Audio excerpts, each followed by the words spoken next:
Howdy, hope everybody's logged in on time. We're going to try and start on time because we're going to end up running over.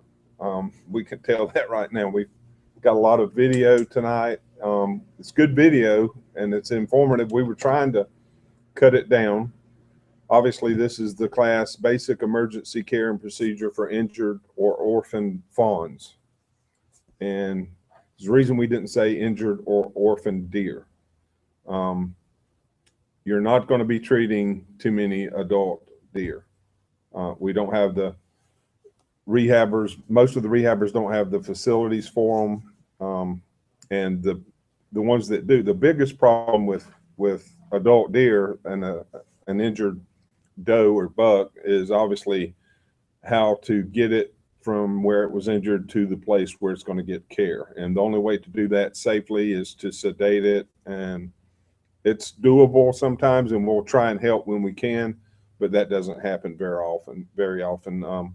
Most of the time, unfortunately, when a vehicle hits a deer, which is probably 99% of what we're going to get, there's nothing too much to do anyway because of the damage to the vehicle and the deer. What we're going to do first is talk about a couple of things.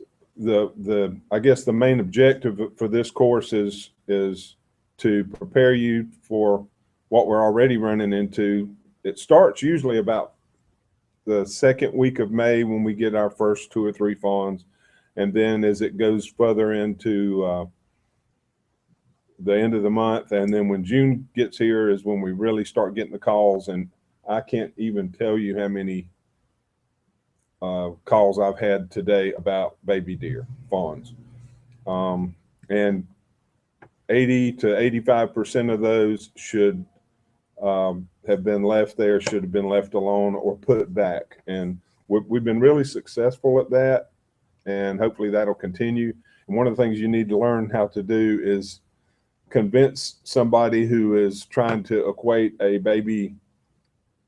human baby with a baby deer, a fawn. You've got to convince them that, they got to get that image out of their head, because that's never going to work out with you trying to tell them to put a baby back and they're thinking human baby. And that's where we run into trouble. So I guess the first thing we need to do is, do you have those pictures, Dale, that before you start those up, let me explain a couple of things. The calls that we get are typically all the same thing. I found an orphan fawn, and they always throw that word orphan in there. And most of the time, there is no indication at all that it is an orphan. In fact, it's usually not. And I got one phone call earlier today that they found 3 orphan fawns. They found triplets, and when I started asking them where, they were watching them out of the window at an apartment complex in the edge of the woods. And basically they were just seeing something that obviously happens, in the wild, and most people never get to see. And we talked about it, and I told them, they needed to enjoy the view, but everything was okay. I guess the probably the most common thing that we get is that it's injured. And a lot of people, now obviously if there's a dead doe on the side of on the highway and a baby deer in the ditch, a fawn in the ditch, that's an orphan. A rescue is when a dog drags a fawn up to the house. We do unfortunately get a fair number of those.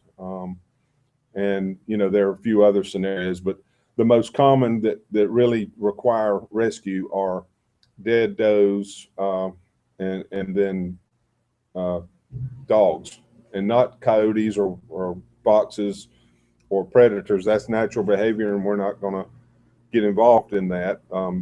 When it's domestic animals is usually when we have those types of problems.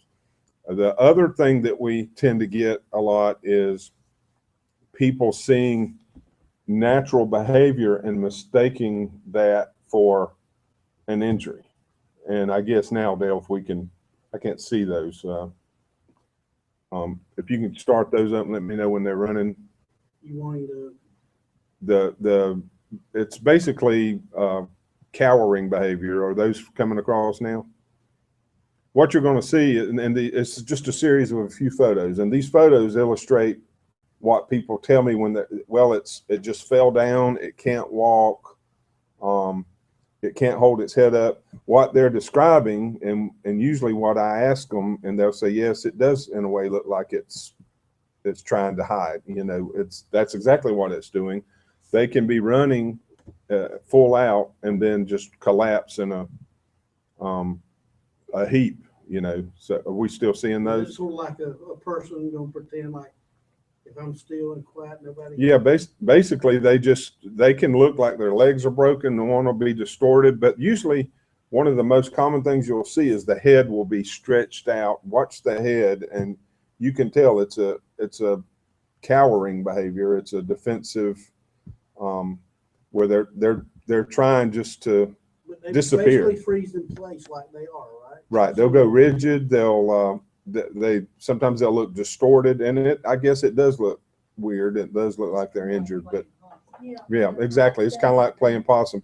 And for those of you who don't know, Dale Hall helps me with this, and he kind of produces it. And then I've got Amy Height and Paul Sumner and Jan Ross here too, and all three of them are experienced volunteers. One of them has just made a transition. We'll talk about that later.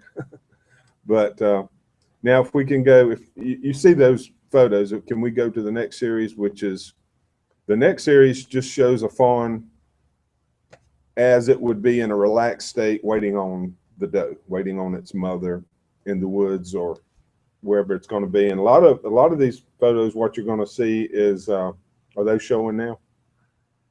A lot of those photos, what you're seeing now is were taken in the wild. Some of them you'll see a building, and they're natural photos that we're taking, like where someone found a fawn by an apartment. And these are calls that we get all the time around the Atlanta perimeter, Macon, Athens, and we get these calls constantly. And the people, say there's a baby deer abandoned, orphan in my apartment complex, and we have to explain that it's more than likely the mom has left it there and they're running out of places to go. And usually when you explain these things to people, they understand and they can figure it out. So one of the hardest things that you're going to have to do when we send you on a call, and sometimes we can do this over the phone when they call in, we explain, and sometimes we explain it at length. We explain deer behavior in the wild, and what they're seeing normally would never be seen. But since they're in a populated area, the deer sometimes don't have anywhere to go. And so you've got to convince them that what they're seeing is natural behavior in an unnatural environment. I guess you could say it's something that is naturally happening, but we should not be seeing it. And because we equate it with humans, we kind of overreact. And so your biggest challenge is to learn. I've kind of got a regular steady little spiel I do when somebody calls in, and it usually works really well. But you'll have to develop your own way of dealing with these people. And you certainly don't want to talk down to anybody, but you've got to convince them that leaving it alone, or if they do have it, putting it back is the right thing to do in almost all of these cases. And you do need to explain.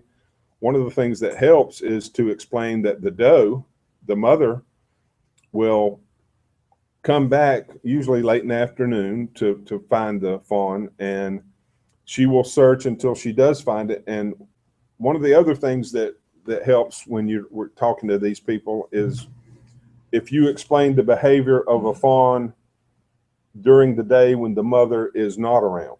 And this really helps them to understand. One of the things you need to explain is if the fawn was in the woods where it's supposed to be, it's the mother to make it lie down, usually before she leaves. sometimes the baby will just lie down on its own. But if it doesn't, she'll walk over and take her snout and kind of touch it right on the shoulder and basically press it down. And if she could talk, she would be saying, lie down, I'll be back later. And usually you can simulate that behavior by doing your fingers like this. If you're trying to put a baby back, and Jan and I have done this, take your fingers and form the snout of a doe and just touch the baby lightly on the shoulder blades and kind of push down. And you'll be surprised how often that works. They'll lie right down, and make sure when you do that, they're in an area that's got plenty of cover, and hopefully an area that will have shade as the sun moves. So one of the things that we tell people, especially when they're seeing babies in these apartment complexes and suburban areas, is that they are seeing something that happens 5 to a dozen times a day. While the mother's away, the baby by instinct will get up and move as the sun rotates. And for 2 reasons. It's pretty obvious if you think about it. The first one is to keep from getting too hot, because it is summertime. And the second one is to stay out of direct sunlight, which would reveal them to predators. So the baby will, by instinct, even if the mother left it over here, they're going to move a few times during the day. Unless they're in a really good shaded area with cover, they may stay there all day. But very frequently, they'll move 5 to a dozen times a day. And so a lot of times people look out the window at their home or an apartment, and they see a baby moving and going into shrubbery. I actually had this conversation today with a lady. She was all excited. She saw it out the window, and I said, where was it when you saw it? She said it was in the front yard by some shrubbery. And I said, ask her if it was in the sunlight. And she said, yes. And I said, did it go into more shrubbery in the shade? And she said, yes, it did. And so then we talked about that, and she completely understood. And I don't expect to hear back from her. I told her, if she had concerns later, to call me back. And she said they had seen the doe earlier this morning too. So that's important. So explaining that behavior of staying out of the sunlight for avoiding the heat and avoiding predators, people can relate to that. They can understand that. And also explain that sometimes the mother may come back during the day.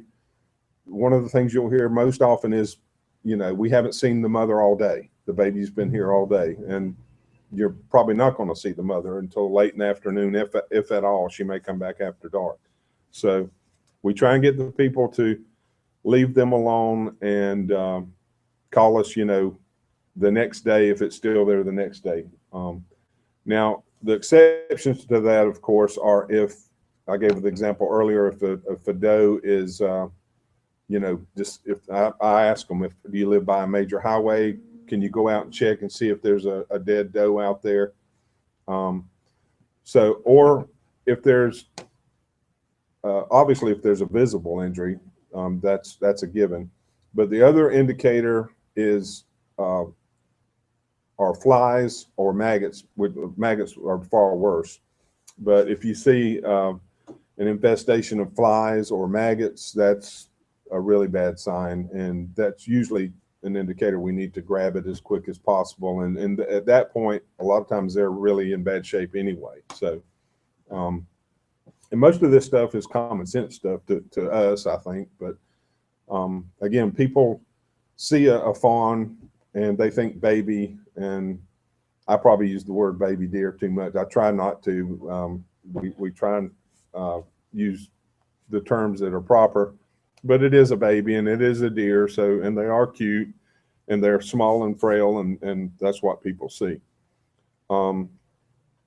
If you do have to go get one, we're going to let you know all the details, of course. And you want to be sure that it's good to have a partner if you can have one. We always push that. What we like to use for transporting small fawns are kennel carriers. And can you show those, Dale? Are they coming up? Yeah. I don't know if the sound's going to pick up on this, but this is a good size depending on your vehicle. You think am I coming across sound wise okay? this I'll walk over so you can see how big it is compared to me. And this actually is a good size if you've got a vehicle that can accommodate it. It would actually fit in the back seat. I have it in the back seat of my car on the way up here. But believe it or not, this one is just as good for almost any fawn that you're going to pick up, because they actually they feel more secure in a small closed space. Now, obviously, the bottom of any kennel carrier is going to be slippery, and so always throw something in the bottom where they won't do the sliding Bambi thing. I don't know how many times somebody's brought deer to rehabbers and they pick up a healthy orphan fawn on the side of the road, and by the time they get to the rehabber, they've slipped around and ended up sticking a leg through and breaking a leg on the carrier. So, but again, you can see the sizes, and we're done with that. And hopefully that'll kind of give you an idea. Nothing too fancy, but the other thing is obviously common sense. They can't go in a carrier in the back of a pickup truck. So if you're going to be transporting, we don't transport any animals in the backs of trucks. If you got a truck with a back seat, that's fine. Or if you got a truck, you can put something in the passenger seat, that's fine too. But we don't transport any animals, period, whether it's raptors or birds or whatever, in carriers in the back of vehicles. They're going to be nervous and afraid enough already, so we don't want to add to that.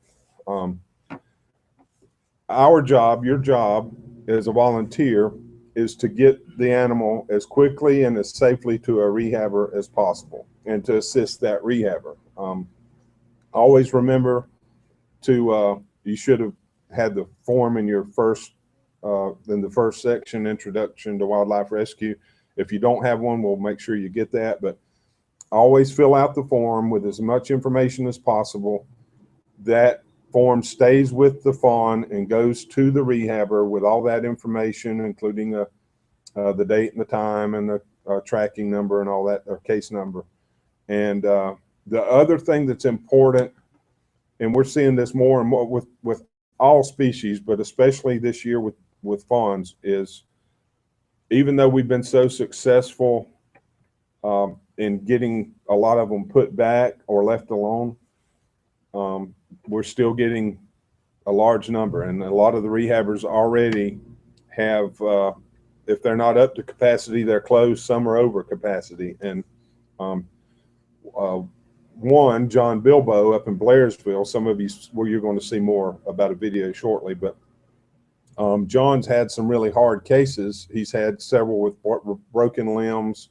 One had a compound fracture with the bone sticking out, and that's bad for any animal, but with a small frail fawn, that's pretty rough to deal with.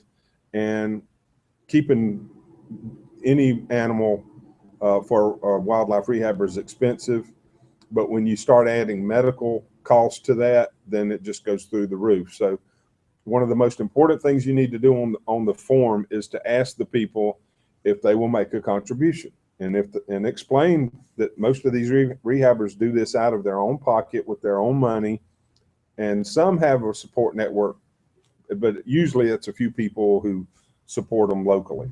And what we want to do is try and get that animal to the rehabber, and it would be nice to be able to give them a contribution with it. And if anybody gives you a contribution, it goes with the animal to the rehabber. So make sure it stays with the animal. And if it goes to John Bilbo or the Brookers at Brook Hill Rehab or wherever, that contribution, and this goes with any animal. Some of you are going to be doing other species. This goes with any animal, and I think it's one of the most important things we can do to help rehabbers stay in business. And I guess you'd use the word business there, because a lot of them, Georgia's lost a lot of wildlife rehabilitators because they just simply couldn't afford to do it anymore. So one of the things we're hoping to do is to build them a local support network, and maybe even help them with some other contributions. We're hoping that last year we got Harvey's Supermarket to help local rehabbers, and we're hoping to do that again this year. So it's important to ask for a contribution, take it with you, make sure the rehabber gets it. That's your responsibility. And while we're talking about transporting, Dale, why don't we look at, it's good that Amy and Paul are here, because last year they took part, don't start that up, have you started? Before we start that up, the background on this was an unusual transport. One of the things we try and do is some of the larger rehabbers like Aware in Atlanta accepts, Aware is one of only 2 or 3 rehabbers in the state that can take raptors and RVS species, which are rabies vector species, skunks, not possums, skunks, raccoons, foxes, and bats, and birds. So Aware basically takes everything native to Georgia. So that's great, and it's bad in a way for Aware because they're right on the southeast side of Atlanta, and or basically south central, east central side of Atlanta, and they get full every year, probably sooner than anybody. So one of the things we try and do when we can is to help them by taking some of those animals from Aware and getting them to rehabbers in other parts of Georgia that have room. Obviously that can get complicated because if they are doing all different species, we've got some rehabbers, for instance, in a few minutes you're going to see this video, and this video ended up this transport ended up bringing down some birds, possums, a deer. What was that about it? That was enough. Yeah, it was like 30 baby possums, probably at least 6 or 7 litters of possums. And 10 deer. 10 birds. Yeah, there were 10 birds in there, fawn. And what happens is when they got down here, some of these went to the birds went to Roxanne Davis, who is the rehabber at Coffee Wildlife Rescue over in Douglas. And she took the birds, and some of the possums, I think, went to Lorraine Conklin in Thomasville, and Libby, who had just was working under Lorraine at that time. She's since now got her own. We're going to talk about all that too in a little bit. But so what you're going to see, if we can show that video.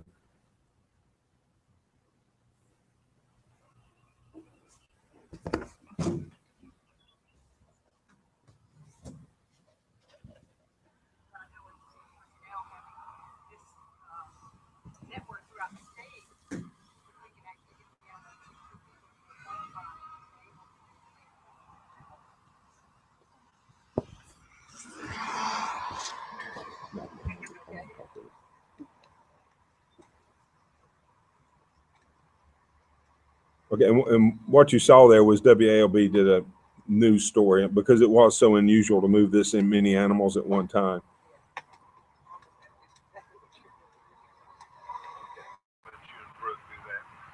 Right now we're seeing, you can see the deer there in the carrier, and obviously if it came from Aware, well, got to take a peek at the possums first. Look, you see how the carrier, they had it nicely secured in the back, and the other thing is, Amy, did you have to transfer the carrier? Or just came right with it, right? The carrier was mine. Oh, the carrier was yours. Okay. Obviously, they're being super careful because at this point it had stood up. Hopefully, we like for them to lie down, but of course they never do what you want them to do. So. That's Brooke, Hester, and Amy carrying it to put it in the vehicle. You got to hold it level. He'll probably walk on out. Just let him okay, now this is after the long trip. We're going to try and feed him. Yeah, see that front right leg there? Just let him go. Just let him go. Yeah, we let him stretch for just a minute. And now, obviously, a deer that's already been being held and rehabbed is going to be familiar with the bottle. So this was an easy day for Jan. That's Jan Ross there. It'll be sedated. It's going to go for surgery tomorrow in Thomasville. Yeah, this one had an injured leg, and it ended up. Their mama. I don't know if it was. It had to be rebroken, I think, and fixed. Yeah, with either leg. You know, But this deer has since been released. Yeah, hold it straight. Yeah, it'd be under its mama. Yeah, that's right, yeah. Yeah, there you go. And then that tail's wagging, that's always a good thing. And of course, let's look at the possums before we move on.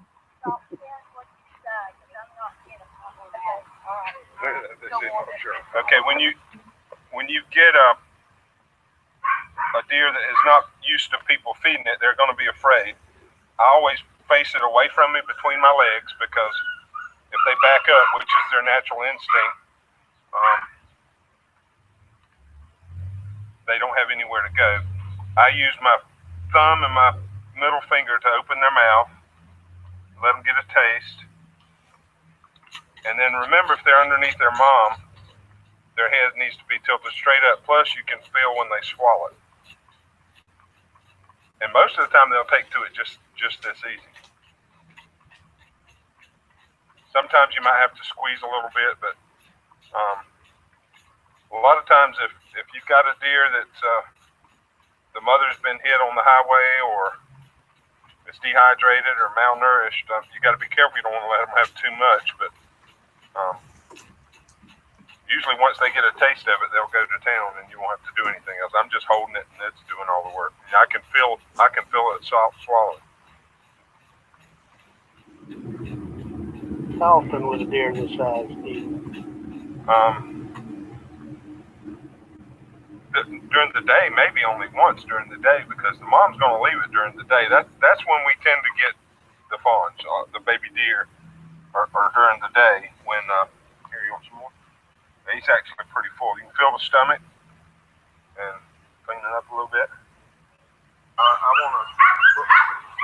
want to do the same thing with him. Okay, bring me a bottle.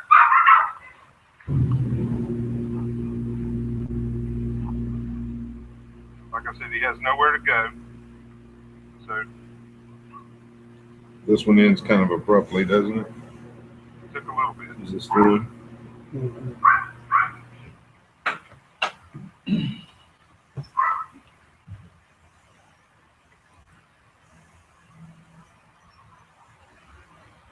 See, I can feel it going down. So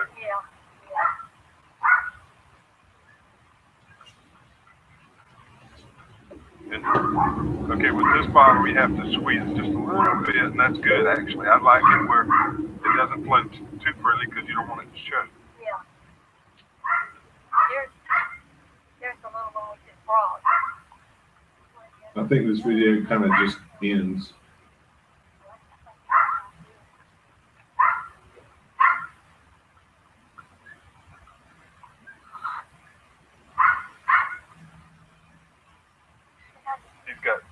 He's in good shape. He's actually feeling pretty full. But you know, Okay, and just keep in mind when we're doing these videos, a lot of times we take them. One of the things we don't want to do is stress out an animal. That's why we don't bring animals in for these classes. And even when we had the traditional classes in a classroom setting, some of you went to those. We don't use live animals, because we don't want to stress the animals out further by using them as examples. Corey Henderson, when she did hers, she actually used stuffed little toy animals that worked great. So, so one of the things that keep in mind as you watch these videos, sometimes the sound quality might not be that great, but we have to take them where we can get them, and sometimes it's not the best circumstances. Like this next one that we're going to show, somebody took it on their cell phone, right? Okay, remind me what we're looking at next. The one with Mamie, I believe. Okay, this is a deer. Before you start that, let me give it some background. Yeah, this was I'm not even sure who took this video. This is one I did a little post on Charlie, wasn't it? Facebook. I don't know if Charlie actually took it or somebody else took it, but this fawn was injured, had a compound fracture, which is the bone sticking through the skin. Is pretty rough. And the video is tough to watch for two reasons. The injury is horrific. It's sticking through the skin. And then when the thing starts crying, it'll break your heart. And I think it may have known it was crying at the right time because Charlie and Barbara Lowry, two of our great volunteers that live up near Cartersville. And Charlie became a volunteer. You're going to hear from him just a little bit. I won't tell you too much about it, but Charlie became a volunteer basically just a little over a year ago because they found a fawn and called us about it. And anyway, since then I've recruited him, and he's been one of the best. Charlie and Barbara both been two of the best volunteers. They've made trips to Blairsville, which is quite a hike from their residence, but that's the closest, the best rehabber of it, close to them is John Bilbo, and you're going to hear from him too in just a minute. But can we show that? Does this go straight into the other, or is there a pause after this video? Well, I can pause it. Yeah. Well, we're just going to let this play. Look at the leg. You can see it's broke. The bottom part is swelling up, and we'll hear it hopefully.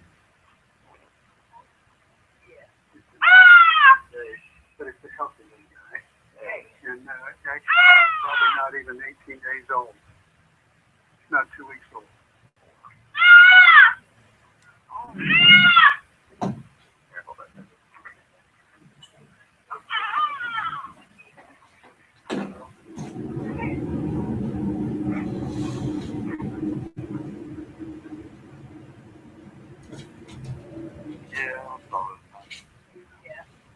That's bone sticking out there.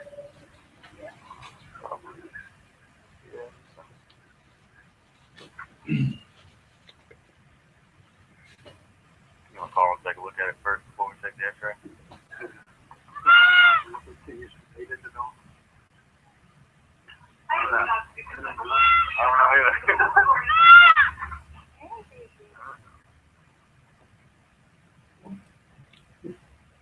Okay. Obviously that's tough stuff, and as many times as I've seen this kind of thing, it will still kind of get you. Charlie was standing there. That may have been him that actually took that video, and the option that I think maybe the vet, I'm not sure, there was an option thrown out that it wouldn't have any quality of life, and they talked about, now Charlie and the rehabber didn't, but someone talked about euthanasia, and that was not acceptable at all. And then I think the next thing that was suggested was that they would be willing to amputate that lower part there at the knee, and that was not acceptable to Charlie either. And so he inquired about what they could do. He actually called me at that point, and I told Charlie that, you know, had this happened further down this way, we've got a vet in Thomasville who's done, you're going to see that surgery. Do we have that to be able to pull up? Okay, we had it. We did it last week. We did that last week, sorry. That we've seen them put deer back together. I watched them do a little doe with 3 broken legs, and that was later released. So I knew it could be done. Lorraine has a better support system down there, and John Bilbo really didn't have the resources financially, and so Charlie offered just spontaneously to cover this, and he did, and we're talking roughly about $800 probably. And so Charlie footed the bill for this, and you're going to see in a bit. Is that next, Dale? That's next. All right, well, you'll see that and I talked with John Bilbo today, and I'll give you an update on that shortly. So we can go ahead and play this. Now you're going to have to listen. John's wife, Joan, is a real sweet, soft-spoken little lady. So I don't know if we can hear everything. My name is John Bilbo. This is my wife, Joan. We've been in this now for 10 years, and we got into it because of a friend of ours that had a rescue rehabilitation center. My granddaughter loved animals, and so he said, "You need to get into this for her." So, for a love for her and also for the animals, that's kind of why we got it. We used to ride down the road and occasionally see an animal that was hurt. And my wife would comment, you know, it's sad that there's no one to help that animal, no one to take care of it. You know, it can't just go to the doctor. It doesn't have anyone to carry it through it. Kind of some of the reasons why we've gotten into it. Of course, we've seen a need for it. And that's one reason what makes it worthwhile is I had one particular one 2 years ago, I think. And she was actually on our Facebook page. And she had both back legs broken. One leg was broken. It was very doubtful she was even going to walk along. Yeah, it does.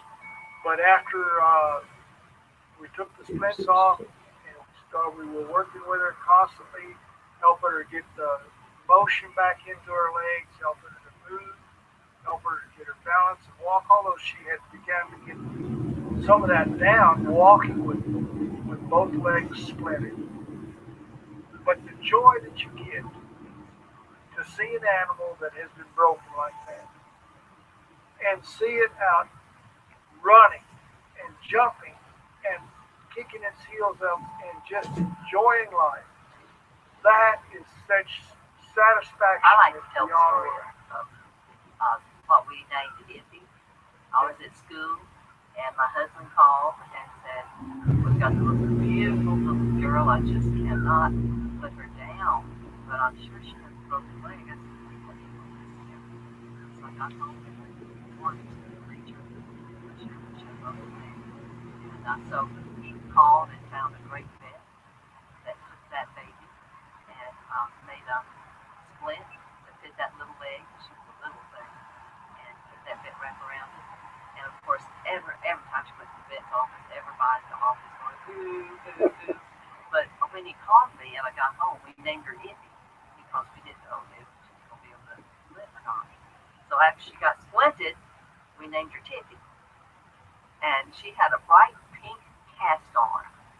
And so when I'd come in, well, she was cute. She just, everybody just loved that little girl. And finally, when the vet will wrap and say, "Now keep her quiet." You're laughing. How do you keep a fawn quiet for 5 weeks? But anyway, when the cast came off, he said she needs to be limited action for 2 weeks. And so we thought we'd bring her out so she could get in the grass and out of the house. And she went down just a little way and turned left, and she took off. And then she turned and went past us. And I said, "Are we keeping her calm?"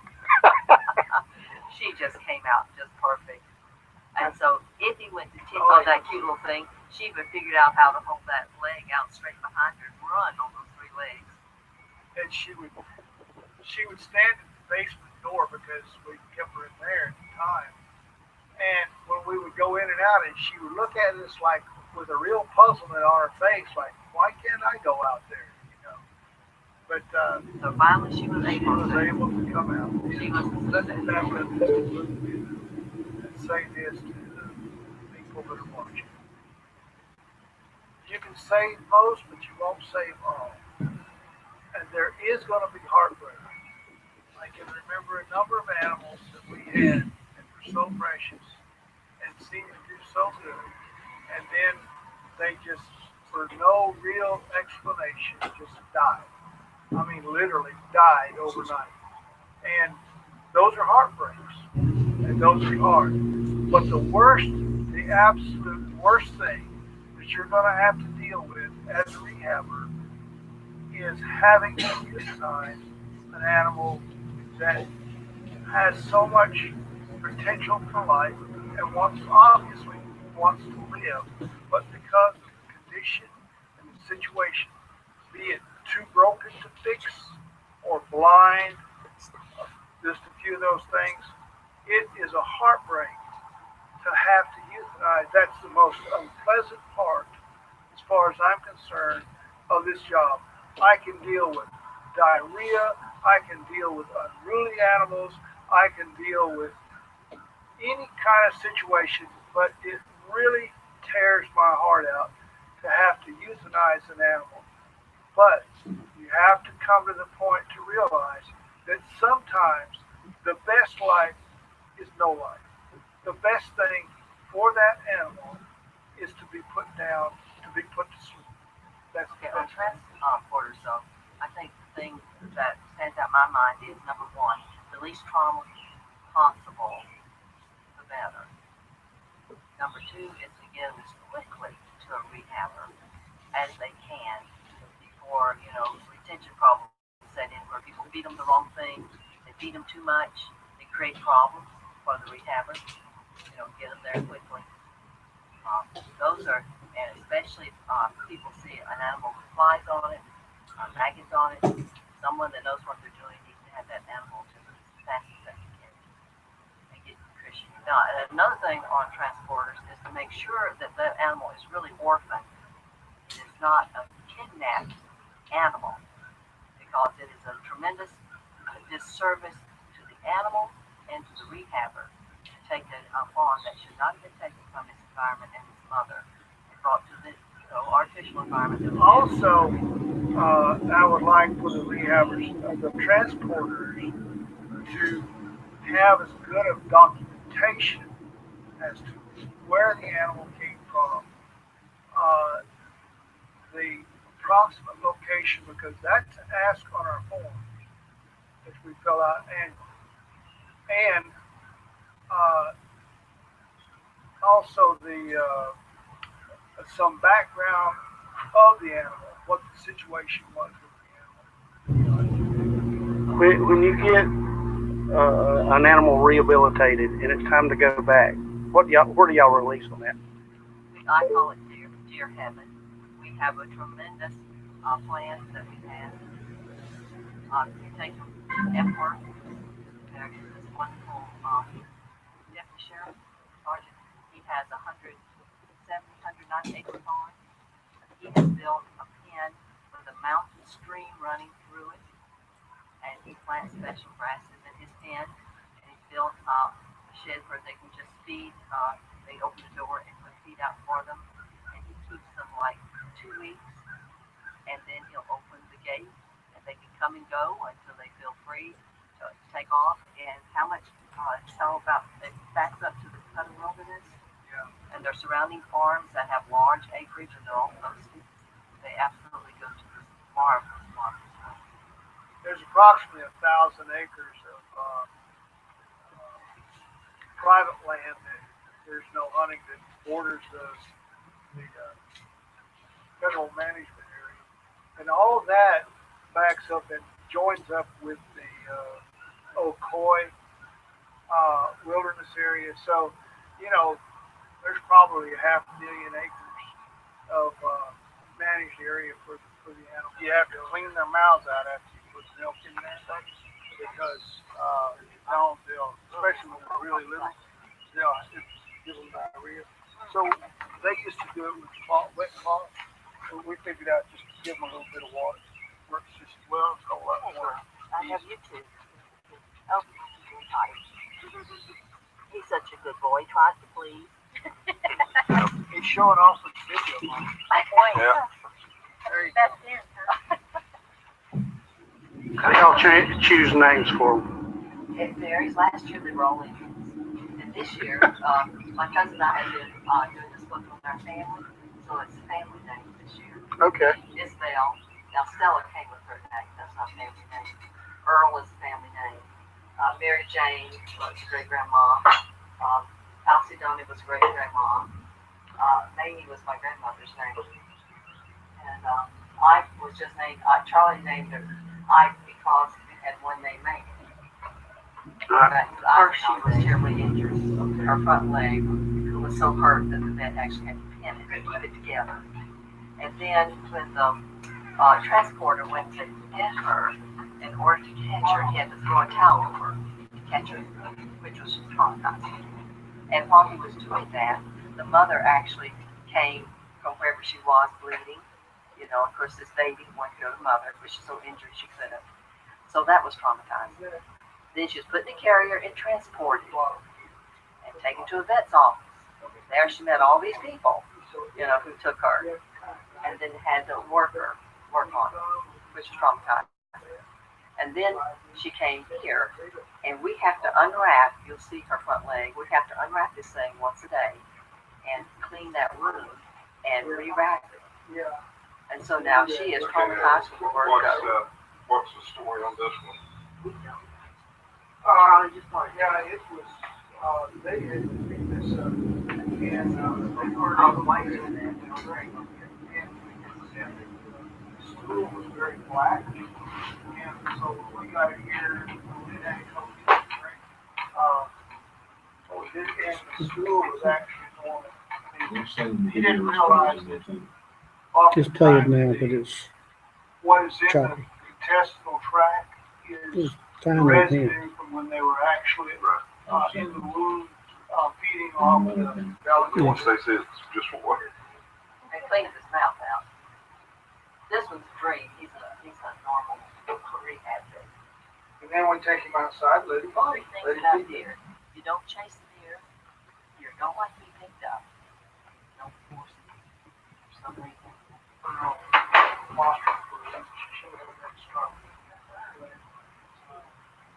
It could very well be the weather.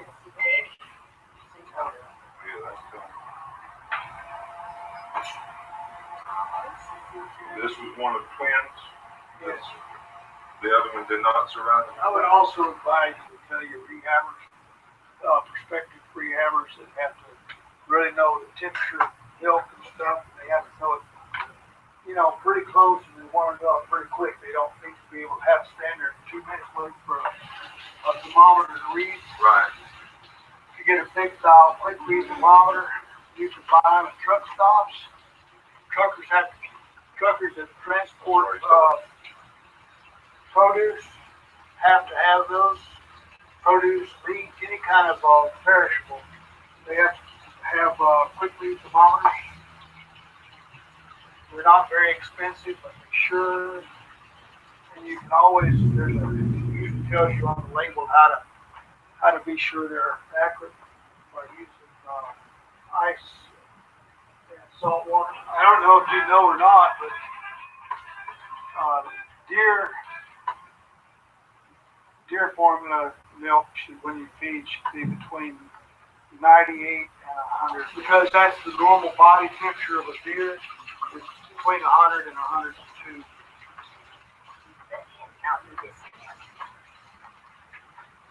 Team effort, huh? Say we vote on the end. Yeah, I'd rather have that too. Or we should draw straws for them, I guess. See that? What is That's she why. doing? Look at See that. that? Yeah. That's why I say that helps with. You already had yours. Amazing. Yes, you already had yours. Oh my goodness. Drained that quick. That didn't take long. Where's the water? The water. Well, she's got teeth. Yeah. Yeah, they're warm teeth. They are?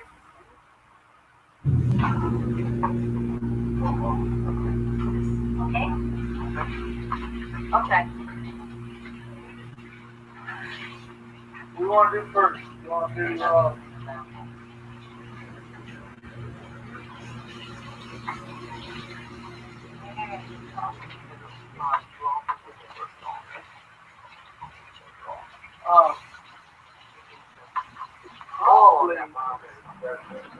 I know. I sent the text and asked about it. Yes, response to that. That's the one that's really kind of problematic.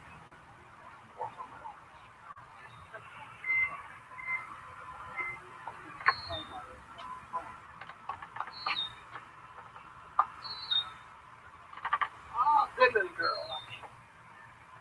Yeah, the break in that leg is like this. And so he said you have to be very careful because it can rotate like this, or it can go slip off either direction.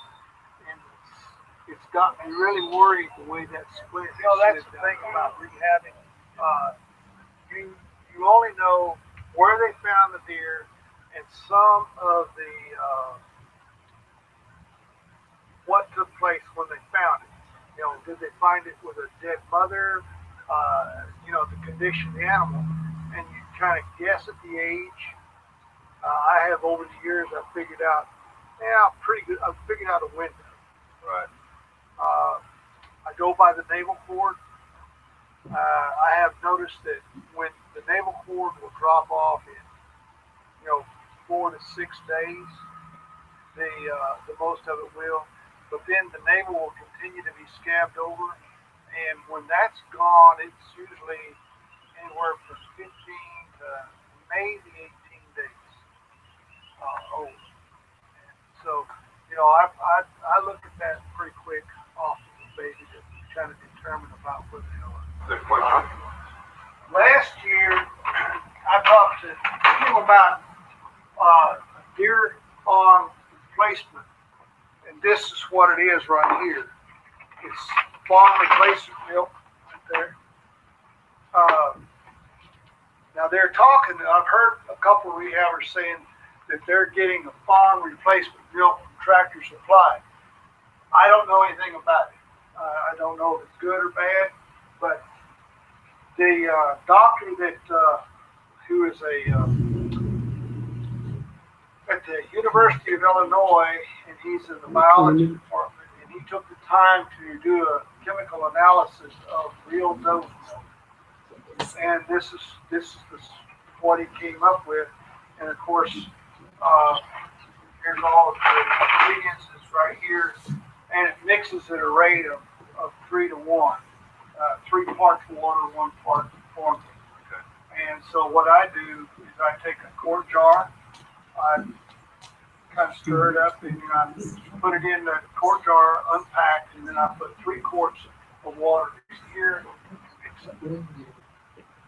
Of course, with any formula, powdered formula, you have to agitate it every time you use it. How long have you been using this stuff?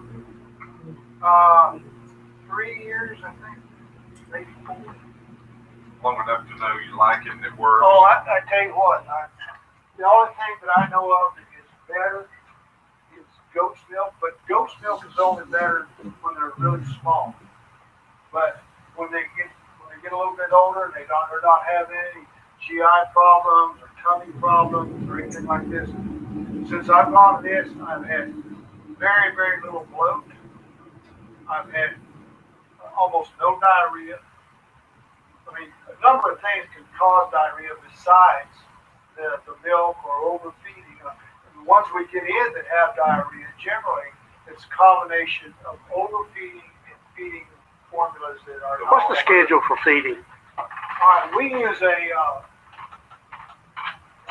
formula that comes with the milk, which is a formula that is you have your choice of a 3 feeding schedule or a 4 feeding schedule. And I like to use the 4 feeding schedule simply because they just don't seem to get as hungry, and in my opinion, they do better. But the 4 feeding, you feed it. You feed 4 feedings a day up until 5 weeks, and then you go to 3 feedings a day. From there on up to the weaning period, and toward the at 11 weeks, 10 to 11 weeks, you can go to 2 feedings a day. 16 ounces. This is a bottle that this actually comes from UK. These bottles they come with their own type nipple and everything like that. I really like them when you have to get above 8 ounces, because these will feed all the way up to 15. Actually, you can crowd them to go to 16 ounces. The only thing is finding a brush that will get in there and clean them.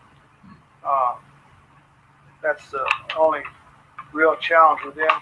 And you can order them. You have to order them. I like this nipple. You can buy. You notice I use 2 different nipples. This is the nipple that actually comes with that. And this nipple is a special nipple because it has a little hole right there for vent. Okay. See, because that's a non-vented bottle.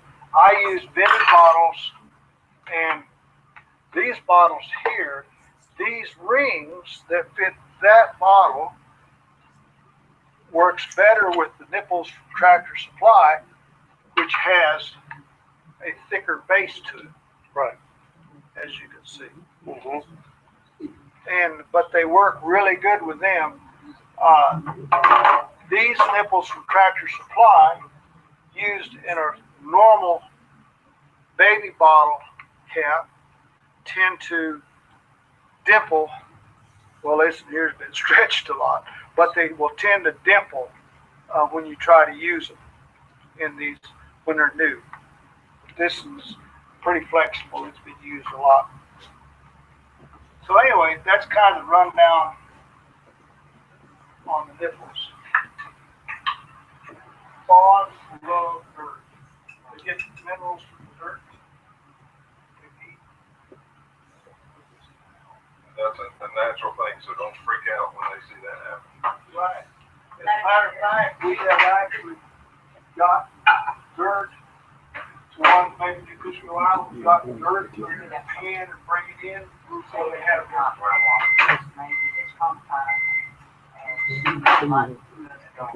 This is the way you pick them up. You run your arm through their back legs. around back legs like that, or your hand all the way up under the brisket right there. That gives them good support, good security. When they go to flailing their legs and kicking, you can just rotate them out away from you to where they don't kick you and tear your clothes or stuff like that.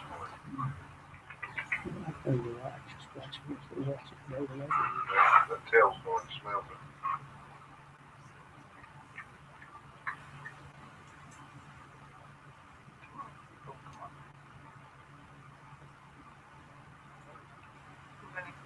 You gotta wash the dirt.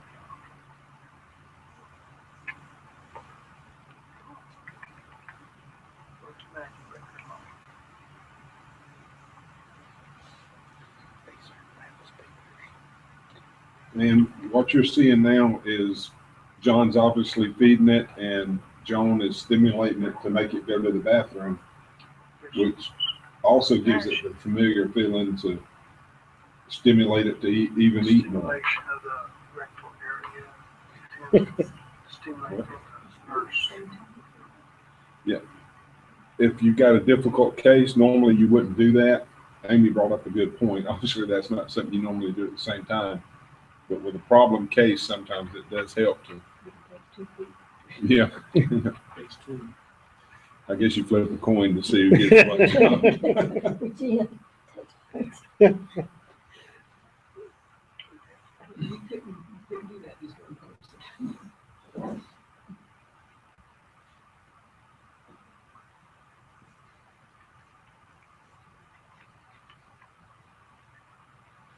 Yeah, when Holding one close to you like this is not always for restraint, but they like to be close to their mothers when they're nursing. And when you hold them close to you, when you're letting them take their bottles, it tends to help to calm them, some of them, and it gives them a sense of security.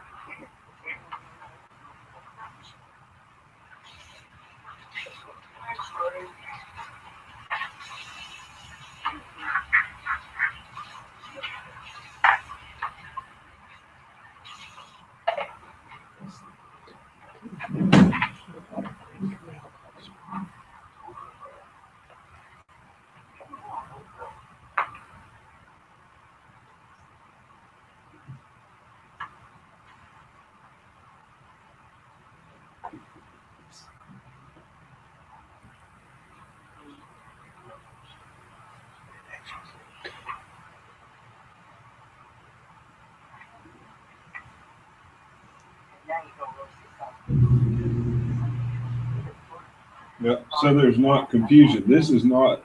Are y'all using just regular paper towels and wetting them? Okay. This is not the same one that we were talking about earlier that Charlie took care of the surgery for. This is actually another form of another injury. This was not as bad a break from what I understand. scare every rehabilitator away. Why Yeah, wouldn't this is you what say they you need see to know. everything? Yeah. Yeah. And then it's just, You don't do this to deer, you don't do this. Yeah, sure. just a matter of tickling the right spot. Keeping that urine out. Oh, we've never had to do it, but what we do with that.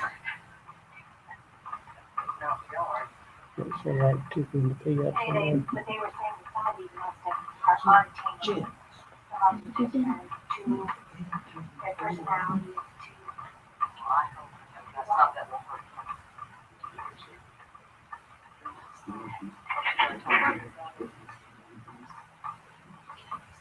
That one guy has one.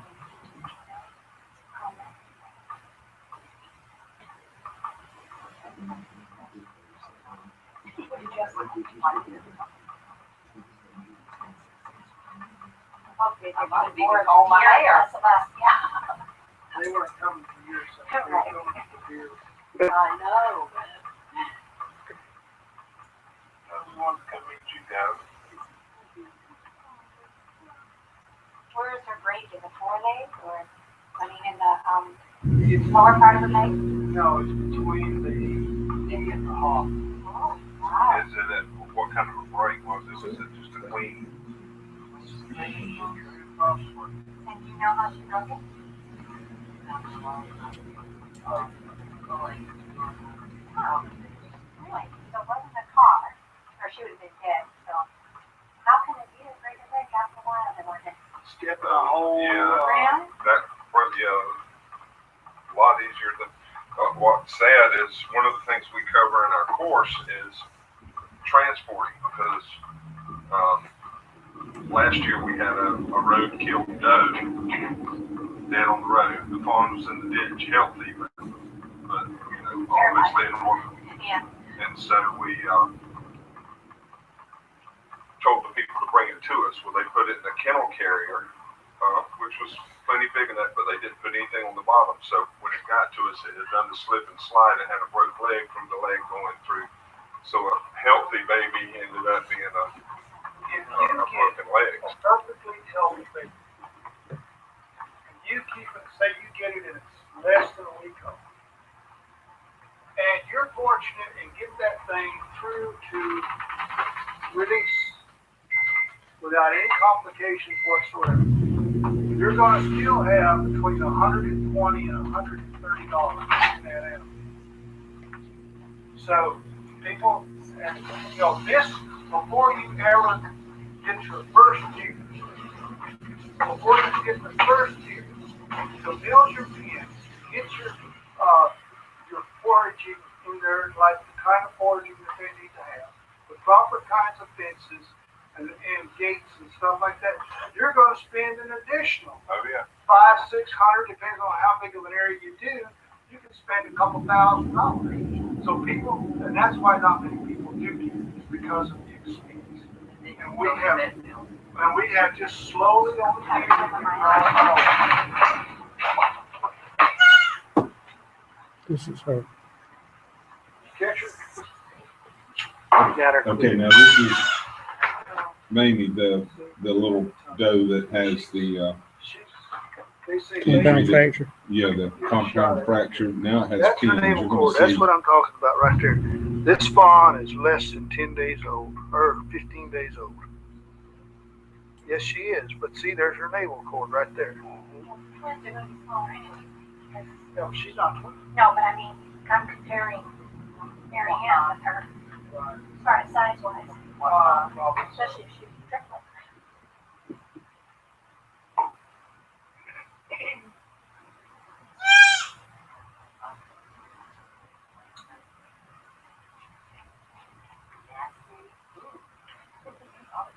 You don't need to corral the hooks?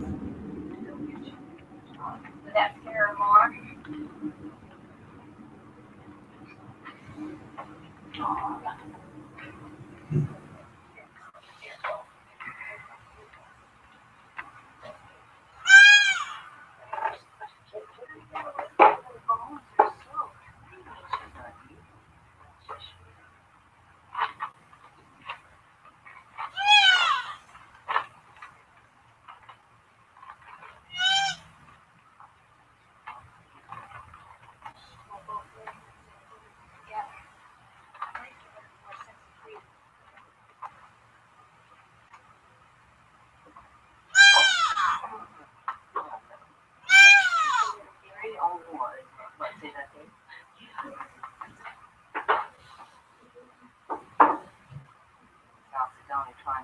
fishing for that leg. This is what it's all about right here. Yeah, this is tough to watch. I mean, it's obviously in pain. It's confused. It don't know what these things are holding it. Just have to have everything perfect. And the ice out there nuzzling, it's I do believe that since this video was taken, they've worked with the vet to develop a regimen of painkillers that are administered earlier and, you know, help when they're doing this.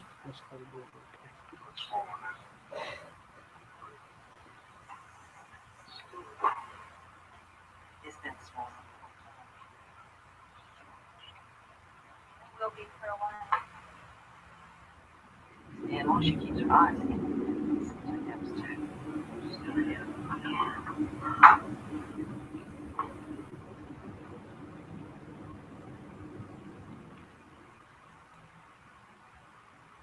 She's had to have a shot of penicillin for 3 days.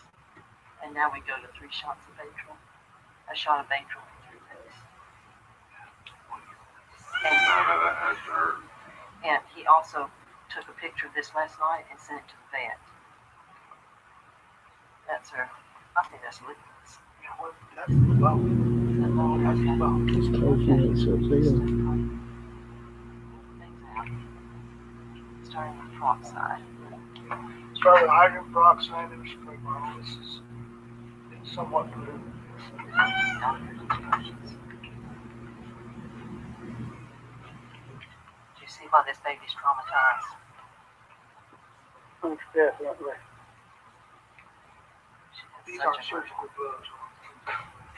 And pay attention to how Joan is holding her there securely, but not, you know, making her panic even worse.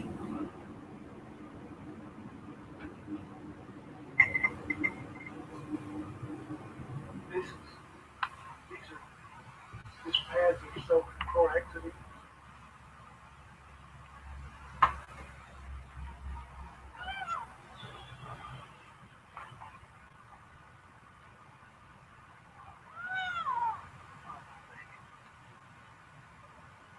It's close, man. Hallelujah. I could see all the way through there. It's close, man. He said in 5 days, with bone cut.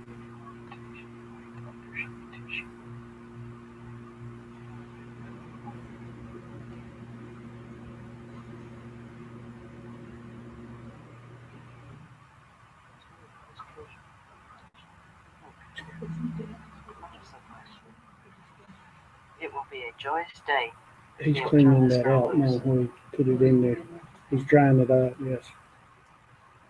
He's squeezing a little bit more on there now. Pearson.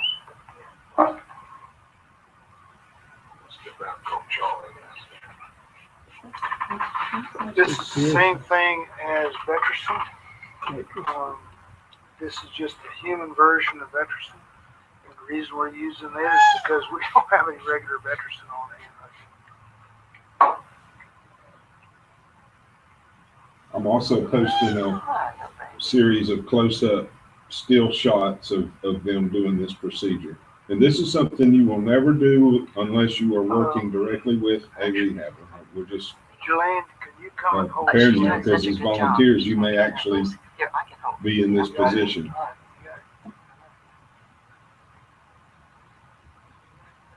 Those still is wonderful.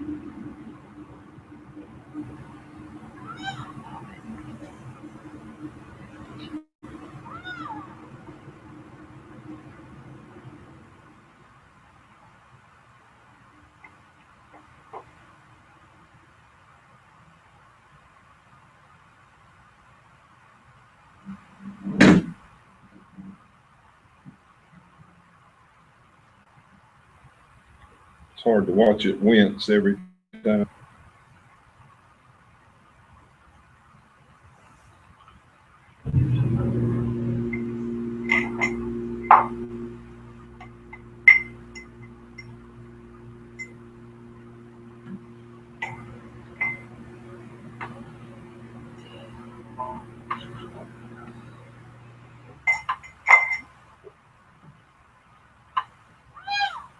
Just posted those.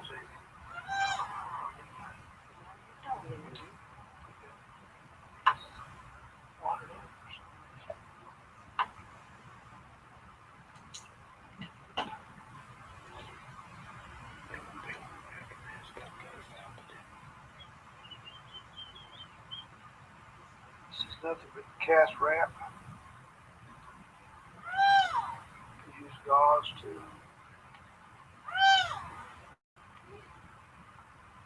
Okay, okay.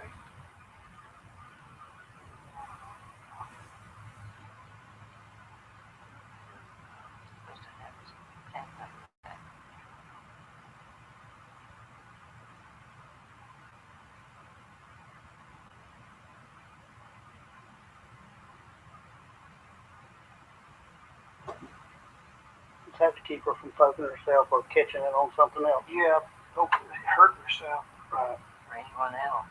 I'm sure this can get dangerous at times.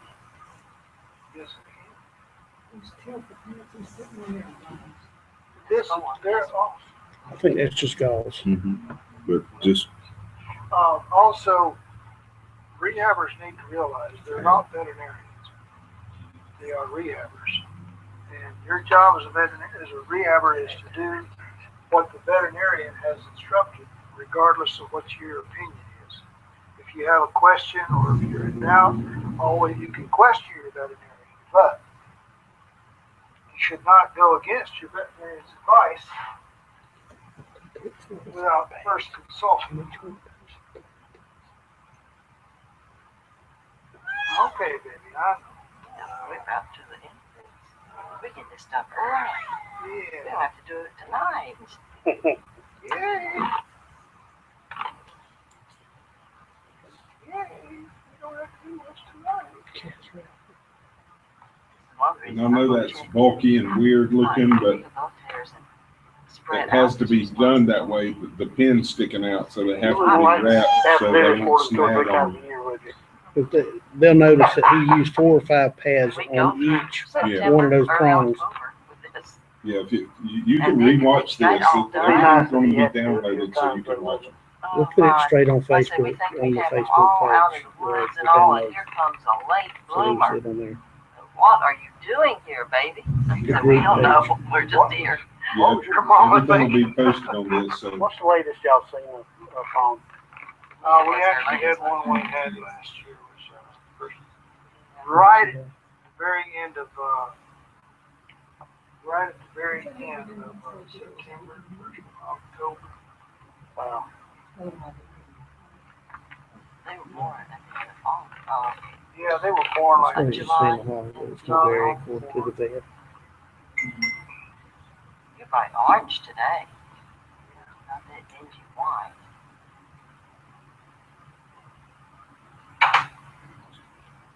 Too close. if you tuck the end of your vet wrap like that, it's easy to find it when you get unwrapped. Okay. All right, baby. Now, We're gonna let you get out and walk around a little bit. everybody just get out of the way. She thinks she's gonna have to jump when I turn her loose. All you have to do is just go, girl. Come on, get in. Come on. Balance.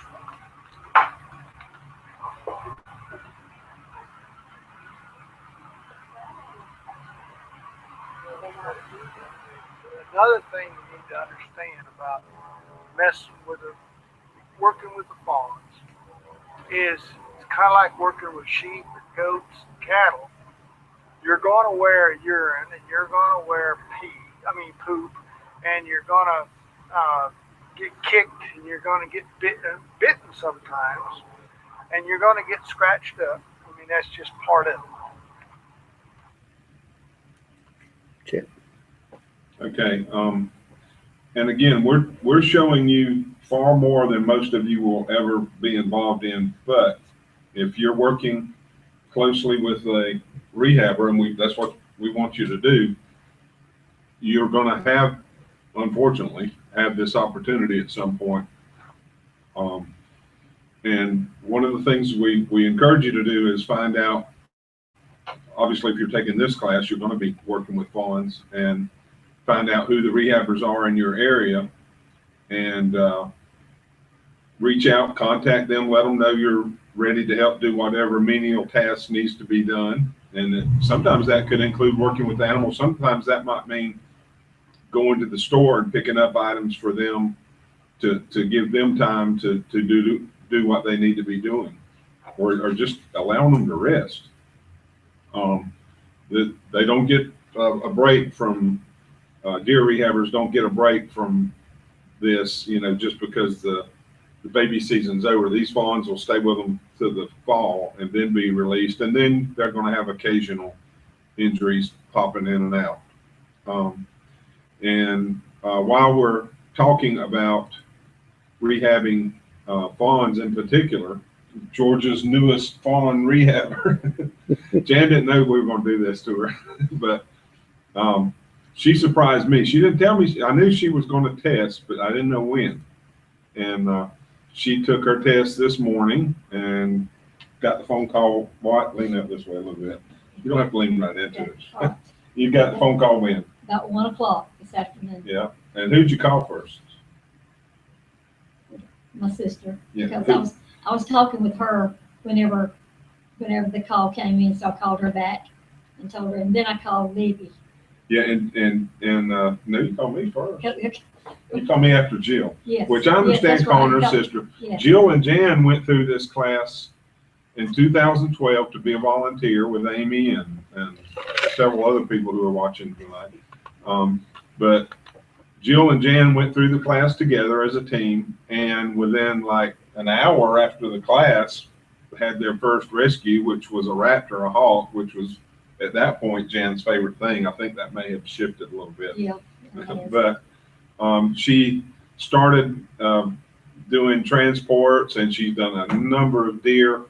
And over the last several years now, 3 years, she's had to transport some difficult cases, and we've met many times especially at Quellwood, because she's here in Tift County. And she had a lot of experience with deer as a result, fawns. And so she got into that more and more. And where we're located, a lot of times they would be on the way, especially to Thomasville or to Stephanie Giddens in Irwin County, and this is kind of a halfway point. It depends on where they're coming from, Albany or the coast or wherever. And so a lot of times Jan would kind of get stuck with the transport, and she just surprised everybody by jumping right in and taking the test. So along with Libby Carey, and we're going to do a feature photo on I'm hoping I get Cheryl over here at some point. Cheryl's with us tonight too, Cheryl Grant. And Cheryl is in Brantley County, which she passed. Give me a answer, Cheryl. What, two or 3 weeks ago, I think. But Cheryl is going to not only do small mammals, but Cheryl is going to eventually be going for RVS species, rabies vector species, which is so important down here, because like I've stressed in the intro section, there is only one rehabber south of Macon, Georgia, that does rabies vector species, and that's Lorraine Conklin in Thomasville. And she right now has to accept everything from the Atlantic Ocean to the Alabama line, from Florida to not too far south of Macon. And that's just not doable. Plus Lorraine does other species as well.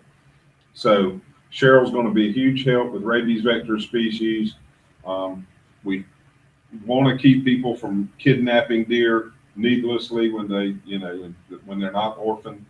And but when they do come in now, we've got Stephanie and Jan as well as Lorraine, and hopefully we might be able to keep most of the deer from going to Lorraine, because she's got far too many of everything anyway. So tell me, what do you like about it so far? Well, I like, just like they were saying a while ago, seeing the little deer especially after you feed them, they run and play. Do the side kick and all the jumping and stuff. Yeah. And Jan and I, we have not posted this on our Facebook page, but some of you saw a post 2 or 3 weeks ago, a little 3-pounder we got that we were calling 50 cent. And it was doing better, but it went downhill and died the next day. And that was a tough one. When they're that small, a fawn is hard anyway when you lose it after hard work, but when you've got what we assume was a preemie, I think in that case I believe the doe was dead on the road, and we think, it was a guess, but the baby was found there, and we think that the impact probably induced labor, and she had it on the road. And by the time it came to us and to Quailwood, it had all kinds of problems, infection, and maggots and lots of things. We cleaned it up. Dr. Branch did a fantastic job. His crew worked really hard, and we went up there at least 2 or 3 times with it, but it just didn't make it. So, and that's part of it. Jan and I have talked about that, and every rehabber knows that you just move on to the next one. And the good thing is it wouldn't have had a chance at all. It died apparently in its sleep. It looked like it was not, it was comforted and, not out in pain. And Dr. Branch had given it something for that too. So while Jan's sitting here, let's go over a couple of things some people have asked, and I think most everybody knows. The food that most rehabbers use is Mayenberg, goat's milk, and you can get that a couple of ways. I don't know if this is going to show up. We're going to take some still photos of this. If you're going to be transporting, you need to always have, I prefer the can, because I'll show you a couple of things, but the powder works okay too, but hand me a bottle. We've got, I guess, are we centered with this, Dale, the photo? You don't have to get anything fancy with a bottle, what, do you find one of these works better than the other? This one, if you have a small, a really small foam, this is good because you put this in there and it doesn't get as much air. I like this one. I like the wide lids because you can pour your milk in there. I mean, it's just easier. So this does not get as much air. Yeah. See, that's something. Yeah. Okay. Because of this little right here, they won't get as much air. But these cheap ones work just as good. Really, yeah. And there have been a lot of times I've been in the middle of nowhere and get a call, and you're going to find out sometimes we're going to call you and you just happen to be at the right place at the right time, where you're minutes or seconds away from where we found, or somebody's found a baby deer. And if we get them, usually they are in distress. And there have been a lot of times when I've literally ran in a grocery store and exactly where to go almost any grocery store. This is usually in the aisle, and you're usually not going to find the powder in the grocery store. You're usually going to find this exact can. And it's usually in the aisle where the Carnation instant milk is, the canned milk, and the sugar. And it's usually, for some reason, near the bottom of the shelf. Yeah. But it's white with purple and green. You can spot it. I can spot it going down the aisle and grab it and go. The good thing about this is the way you mix it. You can have this mixed and in a deer within seconds. I keep an old-fashioned hand-screwed can opener in the vehicle with me during fawn season. The other thing you need to have always is Pedialyte. And Pedialyte's important, especially with a lot of the fawns that you're going to get are dehydrated, and a lot of them unfortunately have diarrhea. And what that results from usually is somebody having it illegally and feeding it the wrong thing, and then they go into panic mode when they realize it's going downhill, and by the time they call us to get it to a rehabber, it's in such distress that it's dehydrated and the liquid is coming out as fast as it's going in. So what we're going to do, we'll talk about how to mix this, and Pedialyte's not always necessary. I like to, and most rehabbers like to try and give it when they first receive a deer, just to build up the electrolytes and get it back up to speed. But the easy and quick way to mix this stuff is, I've actually mixed it right in a grocery store. Sometimes if I had a fawn in the vehicle that we picked up that was in that much distress. But when you get to your stopping place, wherever that is, I immediately turn on the hot water in the sink and let it run before I do anything else. I walk straight to the sink, turn the hot water on, and while I'm doing that, you're walking around shaking the can because it will settle on the bottom and some on the top too. But just shake it up really good. Use the can opener, cut the entire top out, pour it in a bowl or whatever you got to mix it in. And if it's a healthy deer, you just fill it's equal parts water to the contents of the can. So you just mix it up with hot water. And usually when you mix it, this is going to be room temperature already because it's been sitting on the shelf. So when you add the hot water that is tap water hot coming out of the sink and mix it together, that's almost, sometimes you have to warm it a little bit, but most of the time you can go straight from that. If it's an emergency, get it in the animal and get it hydrated. And you saw the video earlier of my preferred way, and I think a lot of rehabbers would agree with that. Now, if you've got one that's used to eating, you just walk up with the bottle. But if it's dehydrated, if it's severely dehydrated, you might want to use the whole part of liquid to the milk. You might want to use the whole can of Pedialyte. I use half water and half Pedialyte. So, and talk with your local rehabber, whichever rehabber you're going to work with, that's who you need to follow their instructions, because they all have their own way of doing things. And most of them have learned over a period of time what works and what doesn't work. So they're the ones to listen to. So, and then you want to snip it's better to do not enough to start with. You don't want the milk flowing out just by tipping it upside down so it chokes. But you don't want it to have to work too hard either. And like I said earlier, I always put the deer between my legs facing away from me, because if you've got a newly orphaned deer, a fresh caught deer, basically is what you've got, it doesn't know what you are, who you are, what's going on. And it's going to try and get away, and it can't back away. It's going to try and jump, and you don't want to hold it down. If you'll notice, you can go back and watch those videos from earlier. When I had those that were jumping, you let them jump a little bit. You restrain them enough where they don't hurt themselves, but you don't want them to feel like you're trying to kill them. They don't know if you're grabbing them too hard.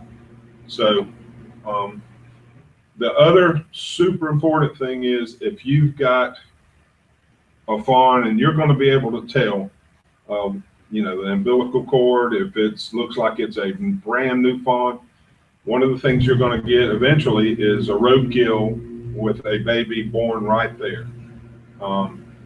We actually have performed C-sections on the side of the road from does that were hit. And in that case, they've got to have colostrum. And that's super, super important. The rehabbers will get into that more. But if there's going to be a period of time before you get to the rehabber, you've got to get colostrum in them. The mixing instructions are right here. We're going to take a couple of photos of that. You can get this in most places in Georgia. There's usually a farm feed supply store fairly close to you. One place that usually carries this in every store I've been to is Tractor Supply Company, TSC, is that it? One right here in Tifton. There's one, in fact, there's one in every city that I know of that has a deer rehabber. I know right where to go in the aisle to find this stuff. So this is really important for newborns, and they've got to have it to be able to be healthy. So can you think of anything else you want to add other than you're excited? So Jan's already got her place is really nice. I went out there. She's ready for for her inspection. And she's got 2 areas very similar to what you're going to see next is Brook Hill Rehab. This is John and Luann Brooker up in Sandersville in Washington County. And one of the great things that I like about what we're doing is we get to meet all these rehabbers, and they're all similar, but yet they all have their own techniques. But what impressed me about John and Luann is they're like I said, they were so similar to everybody else in their attitude and their experiences, but I love their setup. They have one of the best setups I've ever seen. The area that you'll see first when the video starts is the nursery, basically. Now, if they are really small, have you started yet? Before we start, let me tell you a couple of things. And this is something else. We're telling you a few things that we haven't released to the public because really it's just too darn depressing in a way. Some of you saw last year, they had the smallest fawn that was found in the state last year. Emma was 2.4 ounces. And they worked so hard on her. She made it to mature, well, not maturity. They released her in the fall. She was huge. We'll show you some videos. When Dale and I first got there, anything that small, they're keeping in the house to protect it from predators and probably an owl could have got that thing, but also from parasites. She had enough problems being that small, but they successfully got her up to releasing age, released her, kept up with her for a while, and a month or 2 ago, she got hit by a vehicle and killed. And it was just one of the most ironic, terrible things that could happen, but it happened that John was notified, and he went out there and realized which one it was. And, you know, anytime you lose an animal that you've worked that hard on is pretty traumatic, but that was really hard for them. And I really feel for them there, but everything they did was successful. I mean, the release was successful. That was just one of those weird things that just happened, and hopefully won't have to experience that again. But what you're going to see in just a second is you're going to first see Emma right after they got her last year. Dale and I went up to visit, and then you're going to see the nursery where there are some other fawns that are normal size but still tiny. And then after you see the nursery, I'm going to be walking through to the second area where basically it's the pre-release area, and it is huge. You don't even feel like you're in a pen at all, because I couldn't even see. We'll actually do a walkthrough, and let's look at that now, Dale. I did one by C-section last night. Yeah.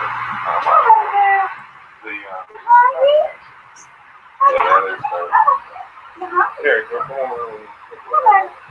Watching when I try to open her mouth, she does, we call lockjaw. Look, see how she just goes stiff? Yeah, I don't know what it is. It's pretty common. Yeah. And I think she was probably, How many good on today? I suspect she might have been part of triplets. That's what Lynn said too. I mean, She's so tiny. that's just. She weighed 2.44 when we got her, and now she weighs 3.4. Ooh, baby. Eating like that, she's gonna grow too.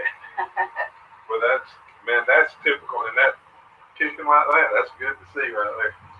She'll just swap her legs. Yeah. She'll do And when they get a little bit bigger and kick you like that, you'll know it. One of them did it this morning to me. Pinched my leg up against the chair. She's drinking 3 ounces now. She started out with, we give her an ounce every few hours when she was dehydrated. We give her the Pedialyte, and I would have to hold her, and John would pry her mouth and let her suck his finger and use a syringe with a hook and get her to swallow it. I stick my finger in her throat until I got the gag reflex, and I squirt something. So she swallowed it. We were so happy when she finally took to the bottle. Well, I'm going to tell you, I said I had seen 2 small, that small before, but no, I I've seen one that small before. The other one was bigger than her, so I've only seen one. She's actually pretty damn big, man. Yeah, well, yeah, the whole pound. We got her doing her leg. That's so funny. Yeah, a lot of people don't know this part of the rehab. Yeah. They just know the fun part. I know it from having raised dogs. They don't know this part. You just have to make them feel And the it. towel's so much better because my tongue gets tired. Say the mama let some. I said, well, she said, well, in the wild, how did they actually use to make towels? Said, well, on wet wipes, so how did they do it in the wild? I said, Mama, this is I said, People always call that. I mean, at first, when we first started doing it, we used the wet wipes to make them pee. Yeah. And now we just use paper towels. We Yeah. use the wet wipes to make them poopy. But the paper towels make them. So you don't wet it? See, that's something I didn't I don't wet it at all. See how much you just peed on that one? Yeah, it's I don't wet them at all. Now I use the wet wipe to make them poopy. I mean, if you, I would say, that's a good. Look how alert she is. And, yeah, she's healthy. She's no. I think she's over the hump now. Oh yeah, yeah. I mean, there's no danger in this one anymore. She's a sweet thing too. Yeah. Like she makes me just bottle there. Sometimes she won't quite finish it, and Just talk. bathroom a little I bit. do it all right here. She'll finish it. Look. Look at that lockjaw. That's up to you. Lock stone. That's interesting. It won't take long. He gave me a list of medications, everything they're doing. So I'm impressed. I like what. Yeah. Oh yeah. I used to wear gloves, but it takes time to put one on I right told her now. to call you ever soon. Okay. Oops. That's solid. What about the other one? I want to see that other one too. Is it still okay? Yeah, well, much better. All right, let's get you cleaned up. We don't I gotta go wash my hands. No, did you ever ask her how frequently? I thought I told you. Yeah, she said twice a day. You're not supposed to love on me. That's against the rules. It's hard not to, though. Not supposed to. No. Can't help it, no. They need a little bit of love. Yeah, that especially one get, you know. And I say we don't get attached to them either, but when you got one like that, When you gotta rub their hiney yeah. to make them pee and poo, you can't help, but they get attached to you too. You know, but we don't let other people come in and pet on them, and we don't even let them. You know, we go by the rules.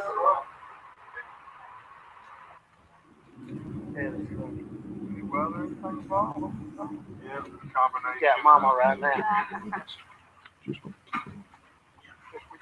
Call the ball, please, Yeah.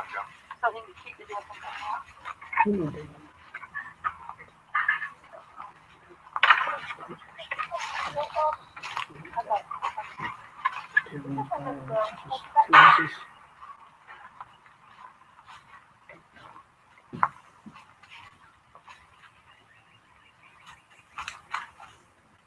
Here, Blue. Here. Come here. Here. That one's yours. Here. Okay. This deer right here has had severe case of diarrhea and has lost, as you can see, most all of its hair. We don't know the reason for the hair loss, This one's got partial hair loss too. but skin looks healthy. Her appetite's great. Oh yeah, had diarrhea for well over a week, and another rehab with Lorraine has helped greatly with medicine, and he's got a pretty normal stool now. We had tried the probiotics, we had tried a vet prescribed prescription, we tried Pepto, we tried Kelpectate, yogurt, all the normal remedies, pumpkin. And nothing worked. But we don't know the reason for the hair loss now. But other than that, it seems to be very healthy. This is new to us here, the hair loss. Yeah, I think she's had them do that before. But you don't know why. I mean, we had the The good stool tested and there's no That's stunning parasites when on you the look at tongue. the- What's the difference in ages? This one we've had for 6 weeks. This one, April She's the probably- 16th. She's probably 8 weeks old. This one in my left hand. She's probably 8 weeks old. And Emma's probably a month old. No, 3 to 4 weeks old. We've had her a week and a half, and she was probably 2 weeks old when we got her because there was no sign of the cord. Look at her run. Isn't that precious? I gave Blue his medicine after lunch today at 1:30. He That's loves what- that medicine, See yeah. that I didn't want what when, I showed when they do that little twitch thing, that's getting ready to show off then. They come out of the house when they start using the bathroom on their own. We bring them. Well, usually it's a week or so, we bring them in here. Yeah, when they start using the bathroom on it, we bring them and put them in that small little pen. When they get big enough, we open it up and let them come into this medium pen, and then when they get bigger, we open up and let them go into the 2A. That's funny, isn't it? That's all it's Still fun. kind of, that is really kind of unique looking on his head. He's got those little black, the little black spots on his head. By the ears there. Let's walk out here. This one.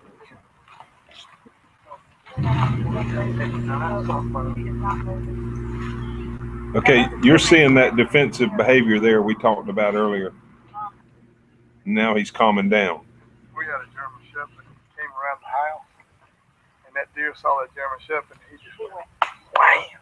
Blew in, thought he had a stroke. When you go back and watch this video later and look at the way that fawn was lying when we first shot it there, and you can tell that was completely panic defensive behavior. And then when it started feeling better, it relaxed and you could see it in its actions. And I'm swamped. Why don't y'all maybe?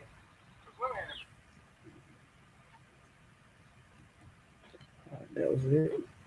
You go straight in. We're gonna go straight into the next one now. Okay, this area that we're looking at right now, we're at Brooker Rehab. And It's actually this is Brook Hill a nursery Rehab. for fawns for little baby deer. And it's a pretty big, nice big area. It's, see one right over there. And there goes another. And the good thing is it helps promote their natural behavior to hide, and but it's still protected and enclosed, huge big fence. Now, if we walk straight into this next section, John, what we got here? This is where you have your larger deer. This we'll turn them loose into here. This is close to 2 acres, about 1,350 feet of fence. And here you see you got a lot more vegetation, and obviously they can't let the little guys loose in here, but first of all, the predators could come over that fence, but oh, it does have electric. Oh, that's good. And I monitor that twice more days.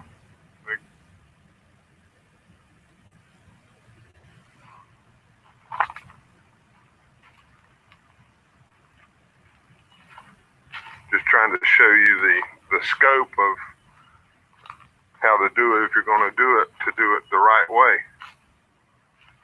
Lots of habitat for them to hide, plenty for them to eat.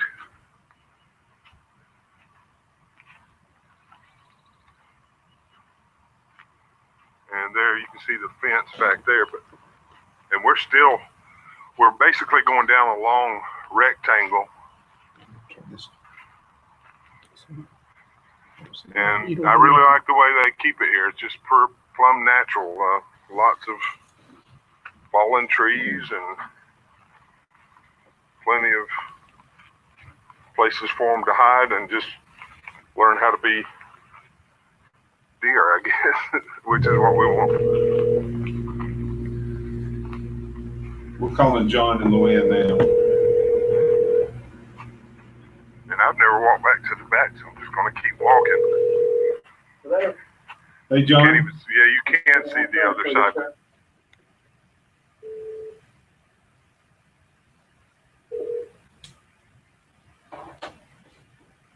Yeah. Hi. Hey, Luann. Could you? Not number way. Here he is. Well, we want both of you. Were you able to watch along there or not? No, we weren't yet. Okay, well, they've kind of been taking care of animals and stuff. And we're going to send the link. Basically, we showed everybody what you do every day, all day. You know, we bragged about your setup. We visited a lot of places, and everybody has their own unique way. You've had the experience and the ability to make a place there that's really, really nice. And I said in the video, if you're going to do it right. And you've certainly done that. John, tell everybody just a little bit about, basically about how you got into this and why you do it. Well, we were talking about on the way out here, and years kind of run together, but somewhere around 2010, I think it was 2009, we're out at the airport now, but a young man worked out at the airport, somebody had a deer, and he said something about it. They had a baby fawn, and they didn't know what to do with it. And I said, well, I know a rehabber that can take care of it. And I was speaking with Lynn Sloot in Washington County, which is, as you know, Chet, they're going to license with, I think, everything, including RVS. But anyway, so unfortunately, the people that had the fawn never contacted Lynn, and the fawn died. I reckon they decided they were going to try to raise it on their own. But anyway, that kind of set the stage. The next year, Luann being a wildlife photographer and enjoying that so much, she's been to Lynn several times in her facility to take pictures of some of her rehab animals, mainly owls and hawks and stuff like that. But so we knew Lynn, and we've known Lynn. I've known Lynn for years, but there was a fawn that ended up, a young girl had a fawn, which I think was kidnapped. That's my term for. But anyway, she rode it around showing it to everybody all day, and then decided that she had to get rid of this thing. So a lady that previously worked for us, worked at the bank, and she took it where her mother worked. She took it there. And long story short, we ended up, we called Lynn, and Lynn said, I am just overwhelmed with animals, just overwhelmed. So why don't you help me with it? And so that's under her license. And of course, at one time, I think the DNR allowed that, but we did that 1 year, and then I got my rehab license and built out a facility. So we started with that, and Chet seen the facility, but it might have been on the video, but the one little pen was a converted dog pen when they go first. They start out in the utility room until we can get a beat from them, and then they go into the converted dog pen, which one day I hope to improve, and then we added on the 5,000 square foot facility behind it, and found out as the number of deer grew. Of course, as they got bigger, that wasn't enough food to work you to death, bringing briars on them every day and cutting down elm trees and everything else. So my son John Jr. helped me monetarily and greatly physically, and we built that almost 2-acre pen. And put the site there on. I learned that the hard way when I built a 5,000 square foot pen. One of our dogs walked up to the pen, and one of the deer saw the dog turned around and promptly ran headlong into the fence on the opposite side. And unfortunately did not hurt it, but skinned it up a little bit. So that morning, I put site barrier on that pen. So that's kind of a little bit of the history of Brookfield Rehab. And I think we're in the low 30s of deer. I think we're maybe at 31 or 32 that we rehab. Yeah. So, and growing as of yesterday. We got 8 now, Chet. Okay. Basically, he's telling me don't call him. What he said. They say they do what they can to help, and the good thing is, like I told everybody earlier, and I think I may have mentioned this to you when I talked to you earlier today, that Jan now passing her test in Tifton, and with Stephanie where she is, and Juliana's over in Coffee County. That we're getting there, and we still are trying to find some people up in your particular region, north of I-16.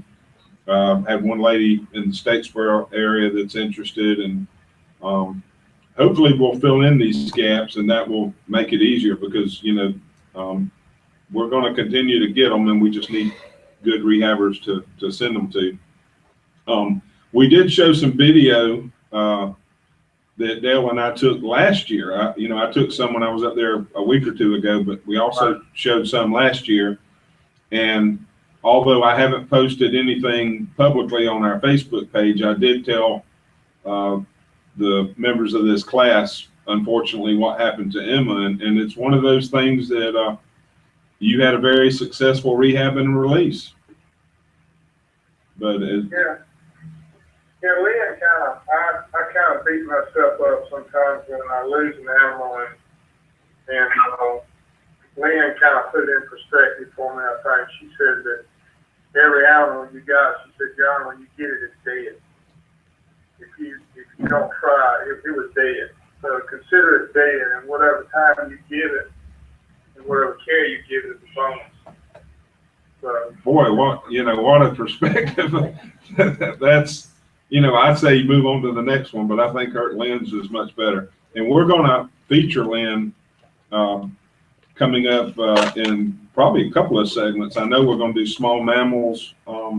Lynn does small. She's RVS qualified, but she does not take them in right now. So she takes in pretty much every darn thing else. So and she does. She usually doesn't take two. Yeah. And she's not too far. How far is she from you, miles wise, roughly? Probably about 17 miles. She lives in the Oconee, Georgia area. And she has a good place. I mean, she lives back in the sticks. She's probably 1,500 feet off of maybe more than that. I mean, back in the swamp. And you just kind of drive down a little road, and where it's actually where the power line goes, and you just kind of break out a little clear, and there she is. And her pins are all around the house, just intertwined into the woods. Yeah, that's the best rehabbers tend to be located kind of in the sticks, as we call it. And is there anything that in particular that you want to tell? Most of these folks, John and Luann, are going to be starting out as couriers, volunteers. One of the things we've told them is to contact their local rehabber, people like you, and say, what can I do to help? And if it could be a menial task like helping clean pens, which is not menial, but some people look at it that way, but or whatever, what's some things that you want to tell them to encourage them? Some are going to be volunteers and will be content with that because they don't have time, but some, like Jan, will go on and take a test and be a rehabber. And what advice do you have for both? Well, a lot of times it helps us. We still work, and most of us do, But a lot of times, the fact of transport now, we've been as far as Millen, Georgia, which is, I don't know, an hour and a half, Luann, something like that. We've been as far as Millen, Georgia, and that's the help of transporting them is a great help for us a lot of times. And yeah, because come at 4 o'clock this afternoon, we've got one.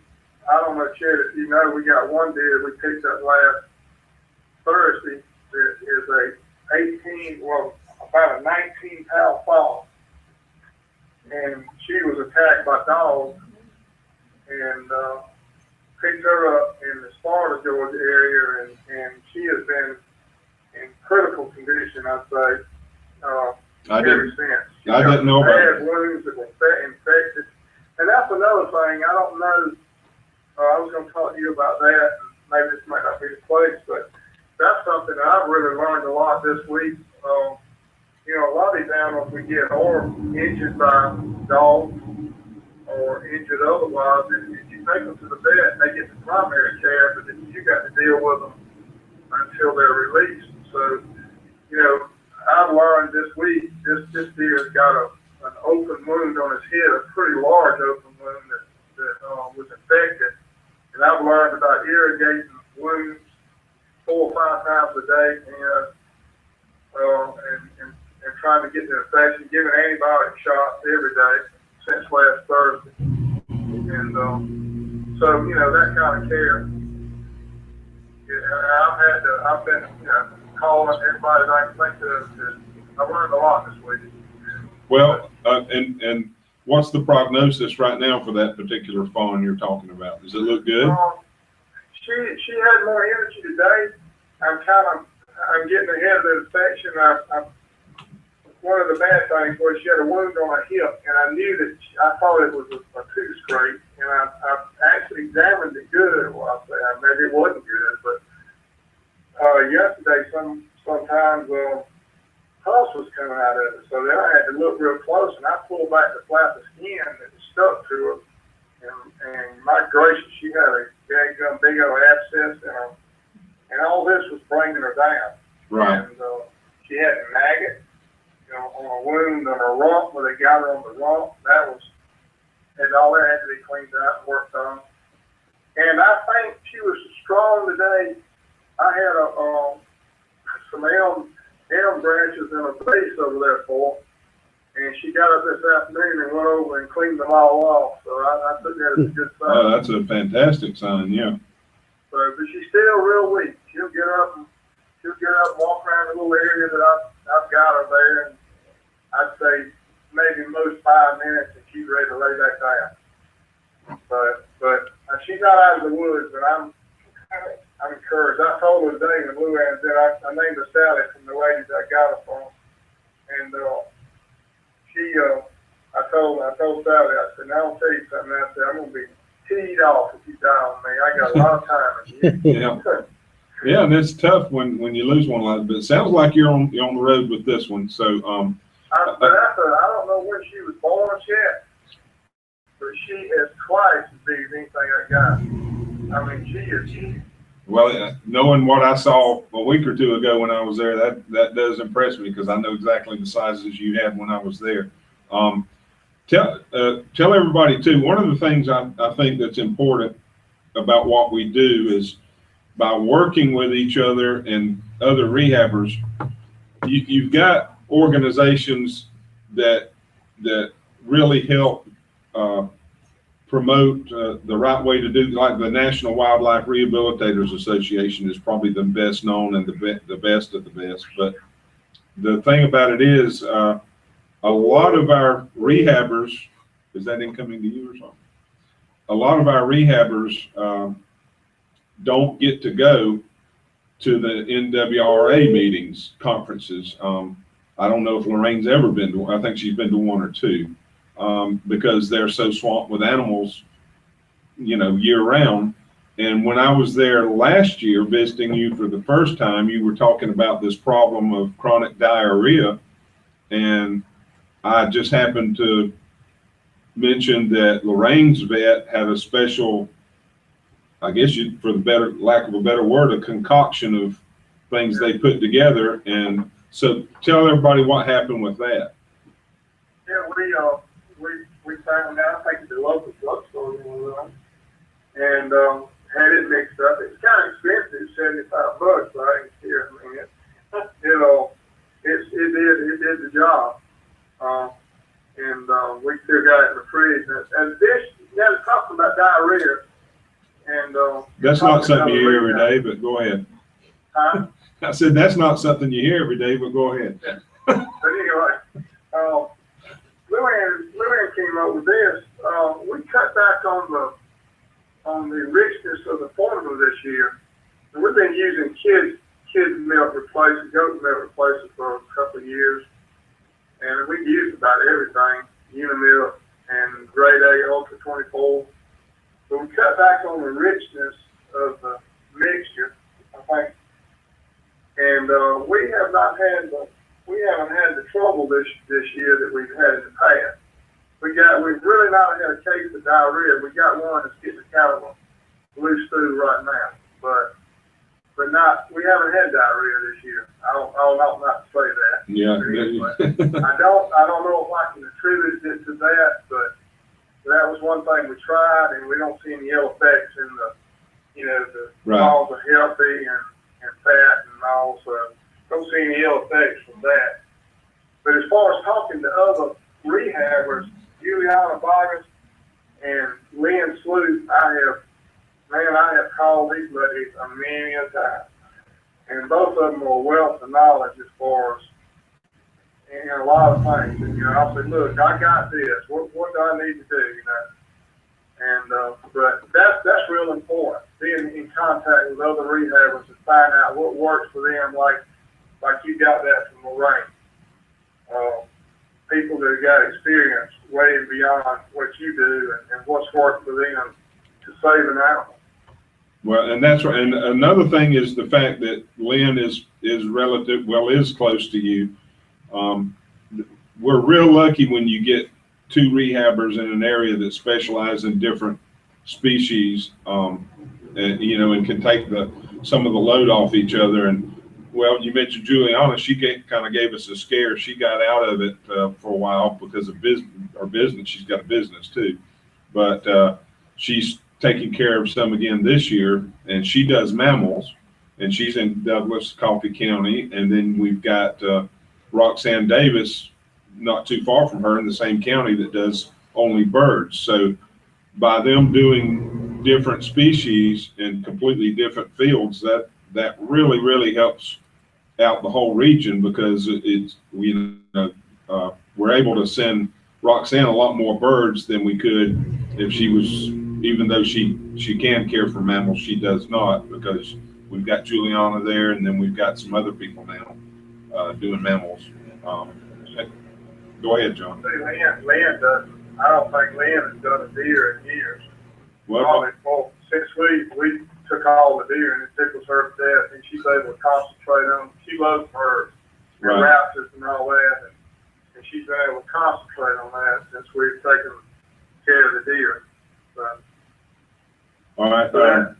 That's been good. All right. Before you get out of here, I want to, if anybody's got a question for John and Luann in particular about fawns, because they've been doing this a while now, you can ask them.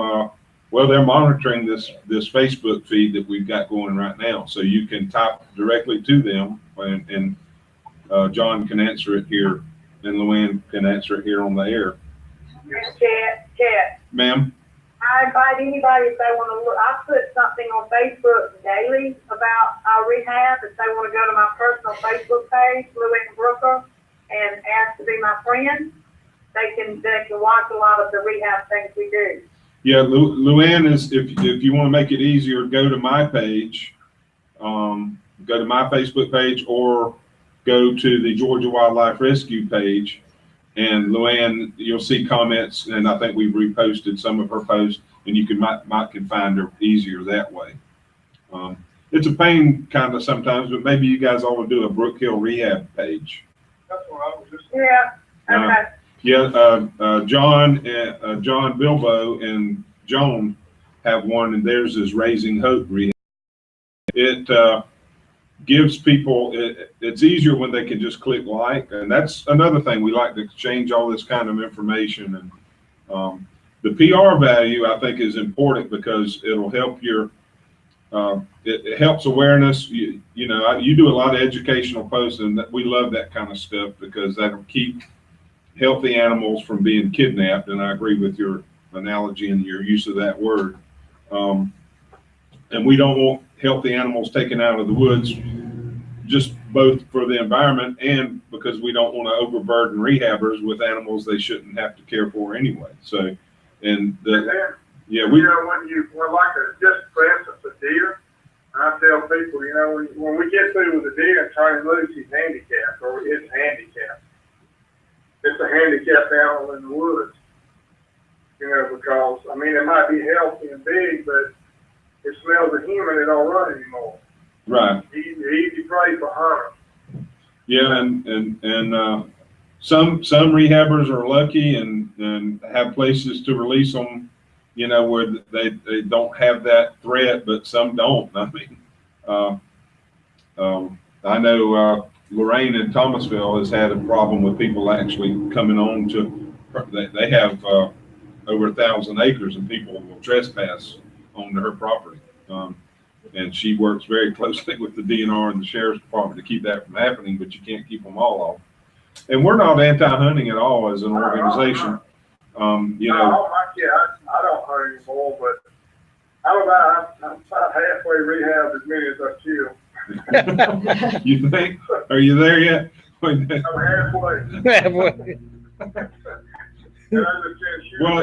if you're going by weight though, you're going to have to rehab a whole bunch more because by the time. Yeah. Are there any questions on there in particular? I know we've been going, believe it or not, we've been going 2 hours now. So. I got one right here. Okay, Amy's got one right here now. He said that he cut the richness of milk. What, by how much instead of 1-to-1? What did he make it? Yeah. How? Amy Hyatt's question was how, when you cut the richness of milk, how did you do that? How much? My milk mix is right here. It said on the instructions on the package said to mix it 3-to-1 ratio. I do it 4-to-1. If I put a cup of the powder, right, then I put 4 cups of water. Right. More water. Right. And as instead of 3. Yeah, that makes perfect sense. And as John Bilbo said earlier on the video, before you guys came on board with us here, John Bilbo's the rehabber up at Blairsville. And John made a very important point earlier when he said that he works with his veterinarians and does what they tell him to do. You know, he follows their advice. So what I'm thinking is all our volunteers need to be listening to John and Luann and the Bilbos and Juliana or whoever. When it comes to rehabbers, if you're a volunteer, you follow the instructions of your local rehabber when they tell you something. If you're out in the field and you've got a fawn and you're going to be taking it to the Brookers or the Bilbos or whoever, you need to get their preference for feeding because you want to start doing whatever that procedure is and continue that procedure. You don't want to vary it, you know, and change it. It'll mess up their stomach and everything else, and that's how you end up with diarrhea and those kinds of problems. So follow the advice of your rehabber if you're a volunteer, and really it's important if you're close to people like John and Joan up at Blairsville or John and Luann in Sandersville, reach out and call them and try and make an appointment to go by and see them when you can and help out and learn as much as you can while you're there. And if you're thinking about being a rehabber and taking the test, you really need to spend time with the licensed rehabbers who've already made it, and especially if they've been doing it for a while, and learn what's successful and how to do it the right way and how much work it is, because you want to be sure if you're going to get into it, the worst thing you can do is jump in and not realize what you're getting into. I tell people all the time, it's not like the Disney movie thing where, you know, you frolic with the animals. There's not a whole lot of frolicking. So anything else you guys got? Yeah, you need it. Everybody needs to. If you're scared to get poop and pee on your hands, it's not for you. Yeah, we actually, you're going to have to watch the video. We actually have some pretty good video of that, you know, and that's part of it. You have to do it, and that's you don't have a life to a rehab, please. Yeah, that is part of it, and you know what? That's whether it's a deer or possums or almost any mammal. You know, you're going to have to do the. Well, I look at it this way. I tell people, you know, the parent, the natural mother of the animal would use their tongue, so it could be a lot worse. Here is one question. Okay, hold on. Dale says somebody's got a question. Jess Dunn was wanting to know, wanting the Brookers to answer. Do you have to do anything special to keep fleas and ticks out of your pen? Yeah, Jess is taking the course, and she wants to know. I don't know if Jess is going on to do the whole rehab thing or volunteer, but anyway, it's a good question. What do you do about parasites, fleas, ticks? I don't really have much problem with my fawns to start off with. Now, when I put them out in the 2-acre pen, ticks in our area are bad. I've used the stuff, well, and I might be saying this wrong. One thing and there again, I was just thinking a minute ago, and not just in rehab, but anything in life, there's a lot of different ways to successfully do something. And everybody, and a lot of people do it differently. I was at a facility the other day, this lady that works with UGA, and she uses, and I might say this word, is a diatomaceous earth. Is that right? Chet, do you know? Yeah, that's right. I think that is. Amy says it's right, so I'm going to say it's right. Diatomaceous, I might be butchering the word, but diatomaceous earth is a natural occurring substance, and it will kill ticks and lice, which it's about every deer you get is going to have lice on it. They might not have any ticks on them, but they're going to have lice on them. And it cracks their exoskeleton and kills them. And I saw that all over this lady's facility when we picked up that deer. And she was using it, and I slipped, and she's long time been, anyway, has been doing stuff like this a long time, and I forgot to ask her, but I got to try to get that information. She had it on the ground, all right, and there's the stuff that we use from the vet called Albatrol, and you spray it on a rag and I wipe it on the ears lightly and around places that that the ticks get them. I usually don't, unless they get real bad, I usually don't do much with the lice. I have, Juliana uses, she does put there. She does, and I can't remember what she uses. But she uses a dust. But that diatomaceous earth will do, that's what you do with it. And I mean, it's totally non-toxic. I mean, you put it in your mouth, it won't hurt you. Okay. It sort of looks like talc powder. Really? You just dust them down real good, and like I said, it cracks the exoskeleton of the parasite and kills it. Well, that's pretty. I didn't know that. But again, now we're giving you lots of information that you really don't need as a volunteer, but it's important if you're going to continue the process to be a rehab.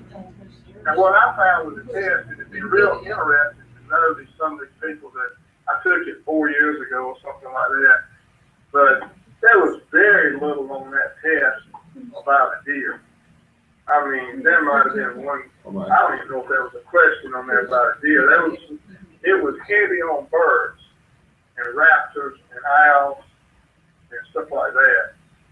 Especially the wildlife, the manuals that I bought from the Wildlife Federation, and it was real heavy on birds. There wasn't a whole lot, on mammals. Of course, they had to study all that stuff, and that's still real interesting to me that some of these people are just taking the test, if the test is still like that. Yeah, well, one of the things that we're going to really be doing is putting some of these folks together. When we've talked about that, to help people that are really interested in becoming rehabbers, help them study. Well, it's just like Libby Carey, who just passed. Well, I think she was the first one to pass this year. Libby had the opportunity where she's at to work with at least 4, maybe 5 different rehabbers, and that's huge when you can have that kind of experience working with rehabbers. And one of the things we want to do is now we've got Libby's passed, Cheryl's passed, Jan's passed, and all these people are within a few counties of each other. We're wanting to maybe form a study group so they can help people. There's nothing wrong with studying and cramming and learning information together. So, in fact, they can all help each other.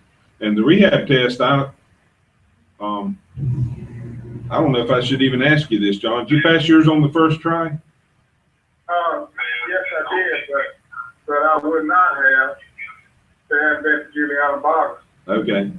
The DNR, I asked people that took the social circle, I asked them, I said, when I got the information and everything, I said, nowadays there's study guides for most any test you'd have to take, right?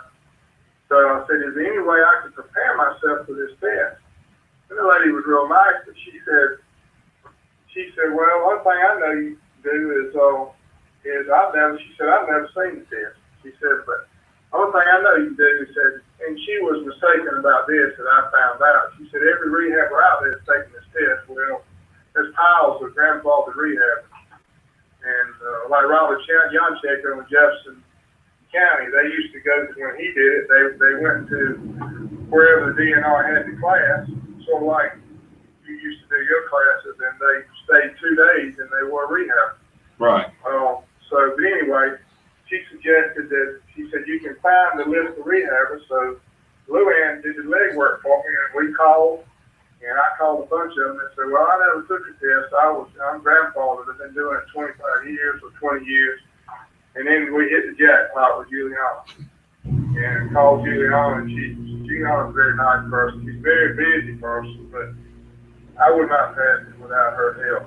She talked to me many, many times, and quite a few hours on the phone helping me prepare, and that's why I passed.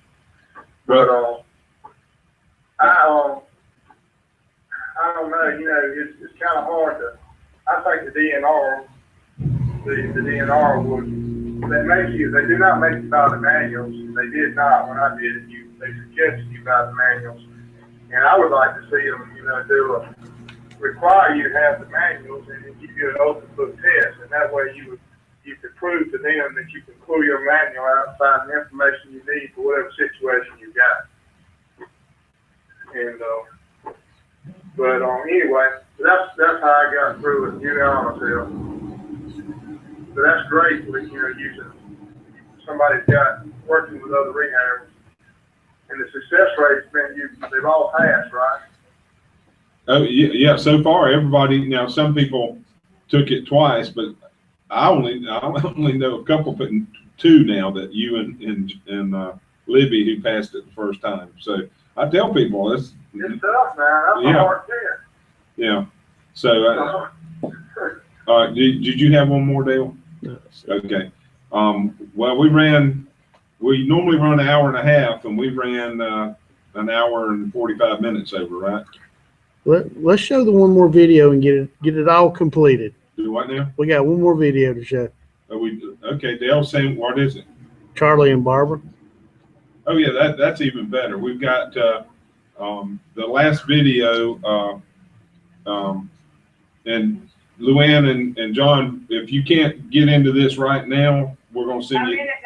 Okay. She got it now. Okay, we're going to see 2 of my absolute favorite people. Charlie and I really pick at each other a lot sometimes. But Charlie came to us last year as a problem.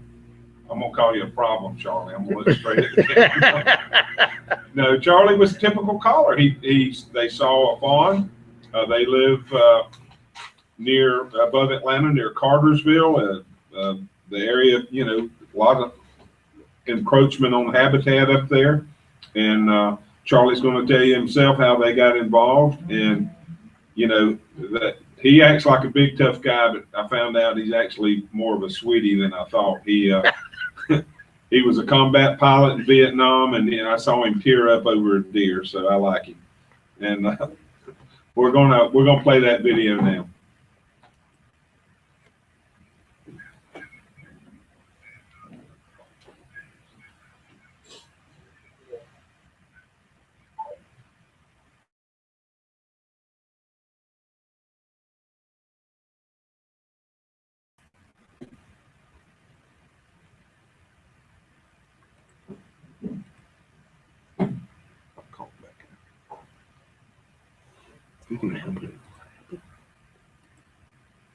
This video. Was we found a very small, maybe 10-day, 2-week-old fawn right outside of our back fence. And not knowing anything about that, we assumed immediately that it was abandoned. So we watched it for a little while. It moved a little bit, and then we picked it up and brought it inside our fence to save its life, which was the wrong thing to do, probably. The mother probably would have come back at night. We did not know that. We got on the internet and found the Georgia Wildlife Rescue Association and called to find out what we should do, and that's how we got connected with the Georgia Wildlife Rescue Association. And Barbara, having brought that Not deer, Barbara Lowry, Charlie's wife, yes. having brought that deer in, we got connected with a transporter who took it to a rehab center, and that's when we decided to maybe get a little bit involved. And 2 days later, Chuck called us, and we did our first transport, which was a barn owl. And we were very busy during the summer. We've been doing this now for 1 year, and we really feel like we're fulfilling a need. It's for wildlife that gets injured, which is what we primarily focus on, are animals that have been abandoned, maybe a doe who's been hit by a car, and she has a fawn that's found there fine, but on the side of the road needs care. So it's very rewarding. It has this roller coaster sine wave to some extent, but it's very rewarding when you're able to save a little deer. It's maybe 2 weeks old, take it to the rehabber, who is unbelievable, and we'll bottle feed it for 3 weeks and then release it in for 3 months. 3 months, yeah. and release it in a reserve in North Georgia, where a non-hunting preserve actually. And we can't save them all, but we can help. We've rescued raccoons, the barn owl, deer. We even got a call for a coyote one time, and he didn't want to be rescued. But we did take him out and turn him loose someplace else. What else? A couple raccoons, actually. Oh, bats now. Bats, yeah. The last call we got was bats. We're still working on that one, but it's very interesting, and we need help. Yes, we've done a lot of driving, a great need for transporters, which is what we do, and certainly the rehabilitators. The closest one for us and using for the Fawns is up in Blairsville, Georgia, and we live in Cartersville, so that's quite a trek. So, but there's definitely a need. It's very rewarding. Well, most of the time. The one day we drove from Cartersville to, what was the name of that little town up by Somerville, yeah. and picked up a second deer, and then drove all the way to Blairsville. I think it was a 12-hour day and 520 miles that day, and we weren't too interested in getting a call the next day from Chad. It's pretty scenic though, wasn't it? It was. No, it's real scenic. And so it's not, we've found that it's not a full year-round thing. Of course, most of the activity is in the late spring throughout the summer. So we do get a break, and so it's. We picked up one this past Friday, took it to Blairsville, got a call Saturday evening, drove to Hiram, Cartersville to pick it up, and the next day drove back to Blairsville. We're not going to do that every week, but we do what we can. And we do end up keeping the fawns for, it can be overnight, sometimes it might even be for a couple of days, but we've learned a lot and how to take care of them, and become we're still attached to learning. them. Yes. Become attached to some of them, but you have to take it to the rehab people. They have to be returned to the wild. What's the most rewarding thing y'all have had happen so far? I think for us, the fawns that we have taken to the rehabilitator, a couple of them did not survive, but they invited us to join them. It was last fall in September to the release area up in North Georgia, where they take the fawns, and we took them there, and to see them being released and knowing that they can now go out on their own and survive in the wilderness. I think that's the most rewarding. It's, didn't hear any thank yous from the little fawns, but nor ever see them again. But just seeing them run off and be on their own, for me at least, and I think I would say for you. It was me too. Is this what John refers to as deer heaven? Yes, deer heaven. I get all choked up to stuff. Listen, it ain't over. Okay, anything else y'all want to add? I don't think so. I don't know anything, Charlie. Yeah, I need counseling for this.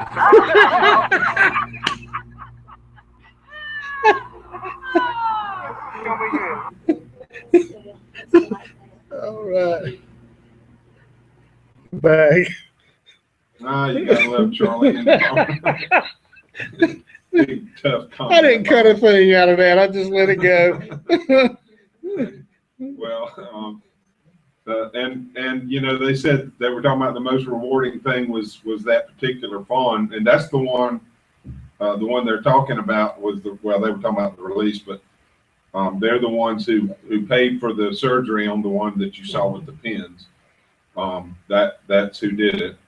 And since we recorded this day before yesterday, Charlie and Barbara are the ones who went over to Lake Altoona and picked up a juvenile bald eagle and took it that night and stayed till basically midnight at the emergency vet clinic with it, and the next morning got up and drove it to the Southeastern Raptor Center at Auburn, Alabama. So and they're going to be featured, and there's some good photos. Well, there's actually some photos already up about that particular rescue. So now we have gone what? Wow. 2.5 hours. 2.5 hours. So just an hour longer than normal. Yeah, but I really think we didn't want to. We actually had more video, and we had to cut some, but we didn't want to.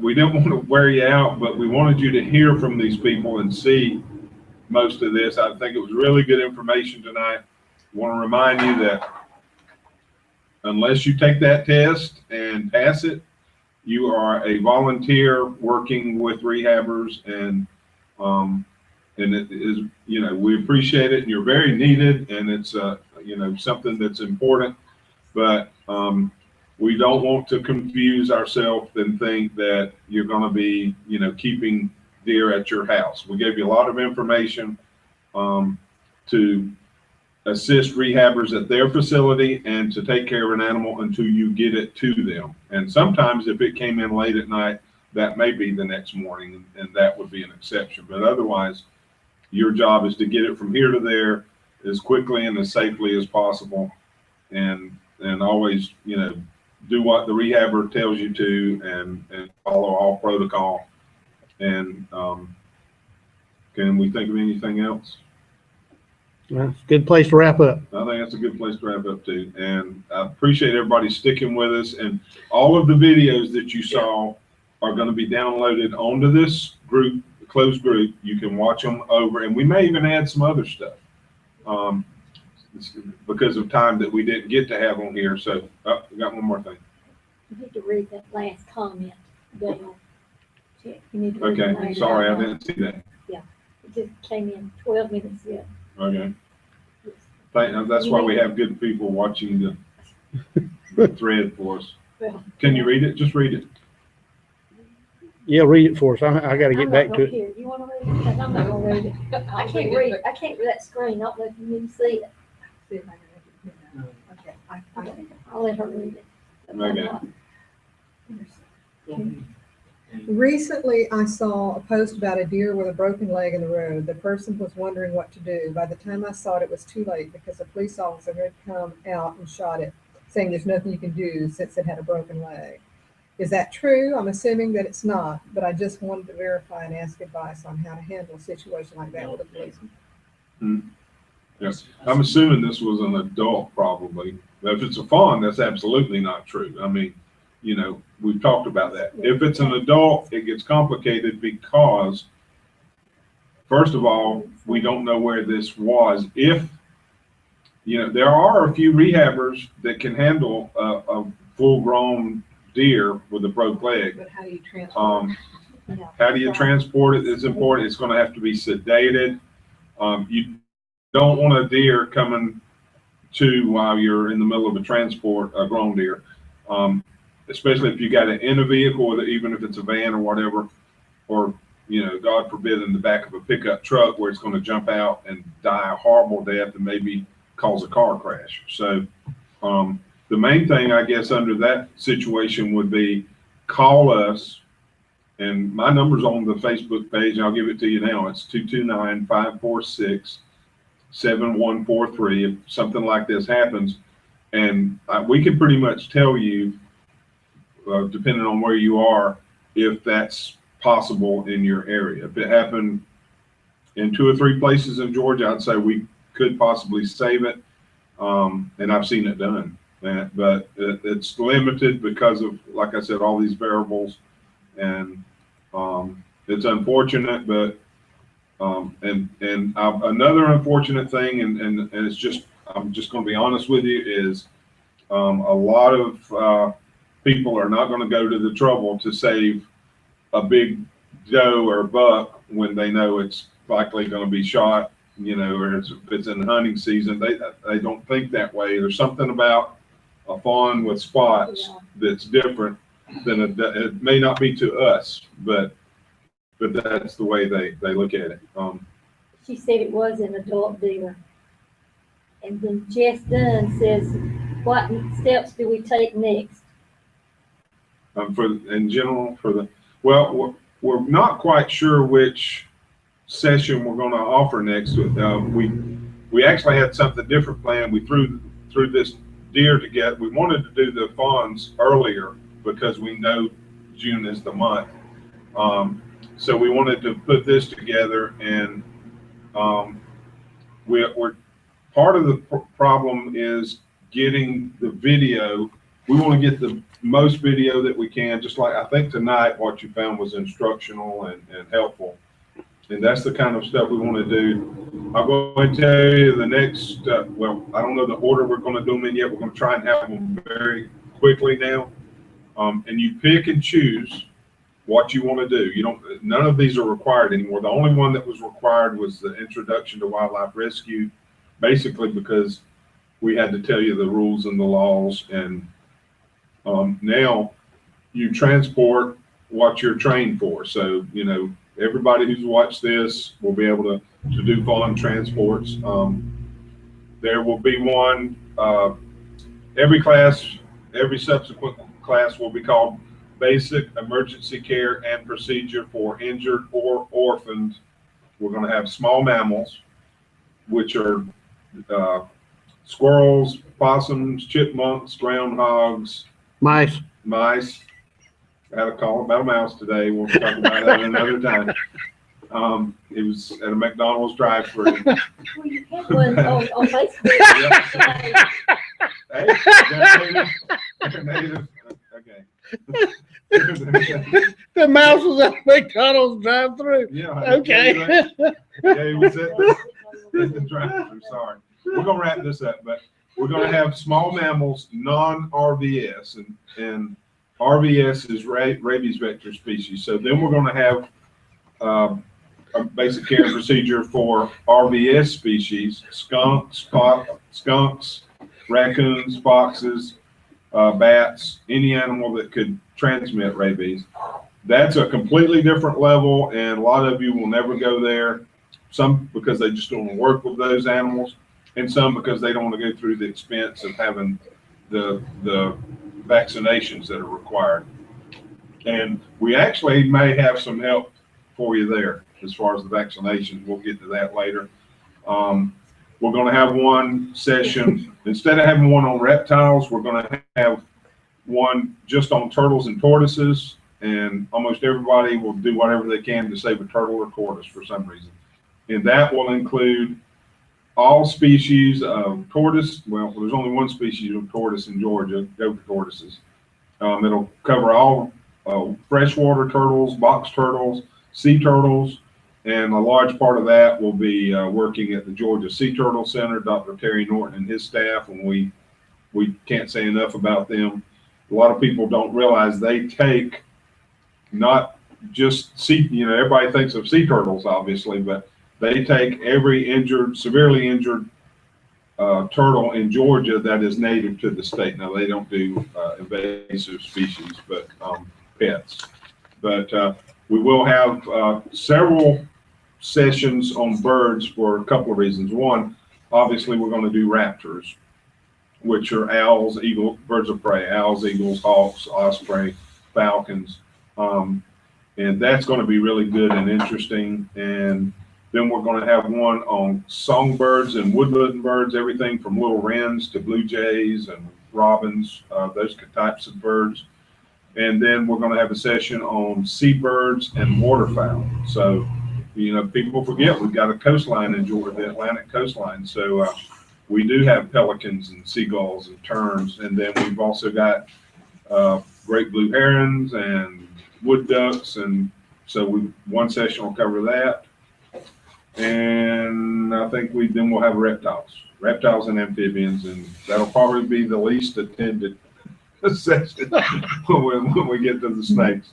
But herpetology is my thing, so, and Jennifer Glover and a few others. And I'm sure Dr. Norton will be contributing to that too. And I may have left one. And we're also going to have, Dale and I have talked about this, we're going to have, besides these sessions, at some point, we're probably going to offer some free discussions where we're going to get together with rehabbers and volunteers and just have question and answer sessions and discussions, kind of like with John and Luann, except we're going to try and have a lot of people actually physically together to be able to. Starting in a couple of weeks, one of the ideas I've got is that we need to start doing a hangout. We can have up to 10 people in a hangout, and then we can broadcast it. But that'd be an excellent opportunity for people to ask questions and share information. Okay, and we've got all kinds of things we want to do, but just keep in mind our ultimate goal is to save and protect Georgia's native wildlife. That's our mission statement. It's really short and simple, and we do that by working and supporting Georgia's licensed wildlife rehabbers. And any way you can do that is so important. And one of the most important ways is get people to support them directly financially. And they don't have to go through the Georgia Wildlife Rescue Association. If you know somebody who's willing to support their local rehabber, Charlie and Barbara Lowry are a great example of that. I don't want to embarrass them, but they've gone way far above and beyond what most people do. Not just that one surgery, they've done other things.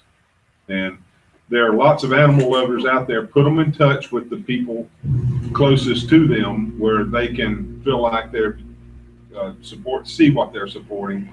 And if you know people who just want to support the movement in general, put them in touch with us. And you know, we've got some things we want to do. And how do they get volunteer badges and the volunteer forms? Volunteer forms are on the first. Yeah, and we're going to be adding more.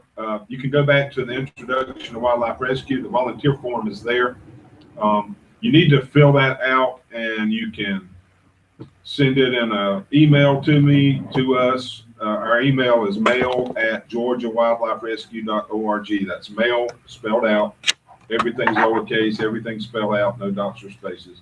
So mail@georgiawildliferescue.org. You need to send in the volunteer form. So we have preferably 2 contact phone numbers for you. And it asks you some other basic questions. What kinds of animals do you want to transport? And at some point, we're talking with the provider now to do ID badges. They're going to be really nice. It's a credit card type imprinted badge, not something. I don't like the laminated; they fall apart.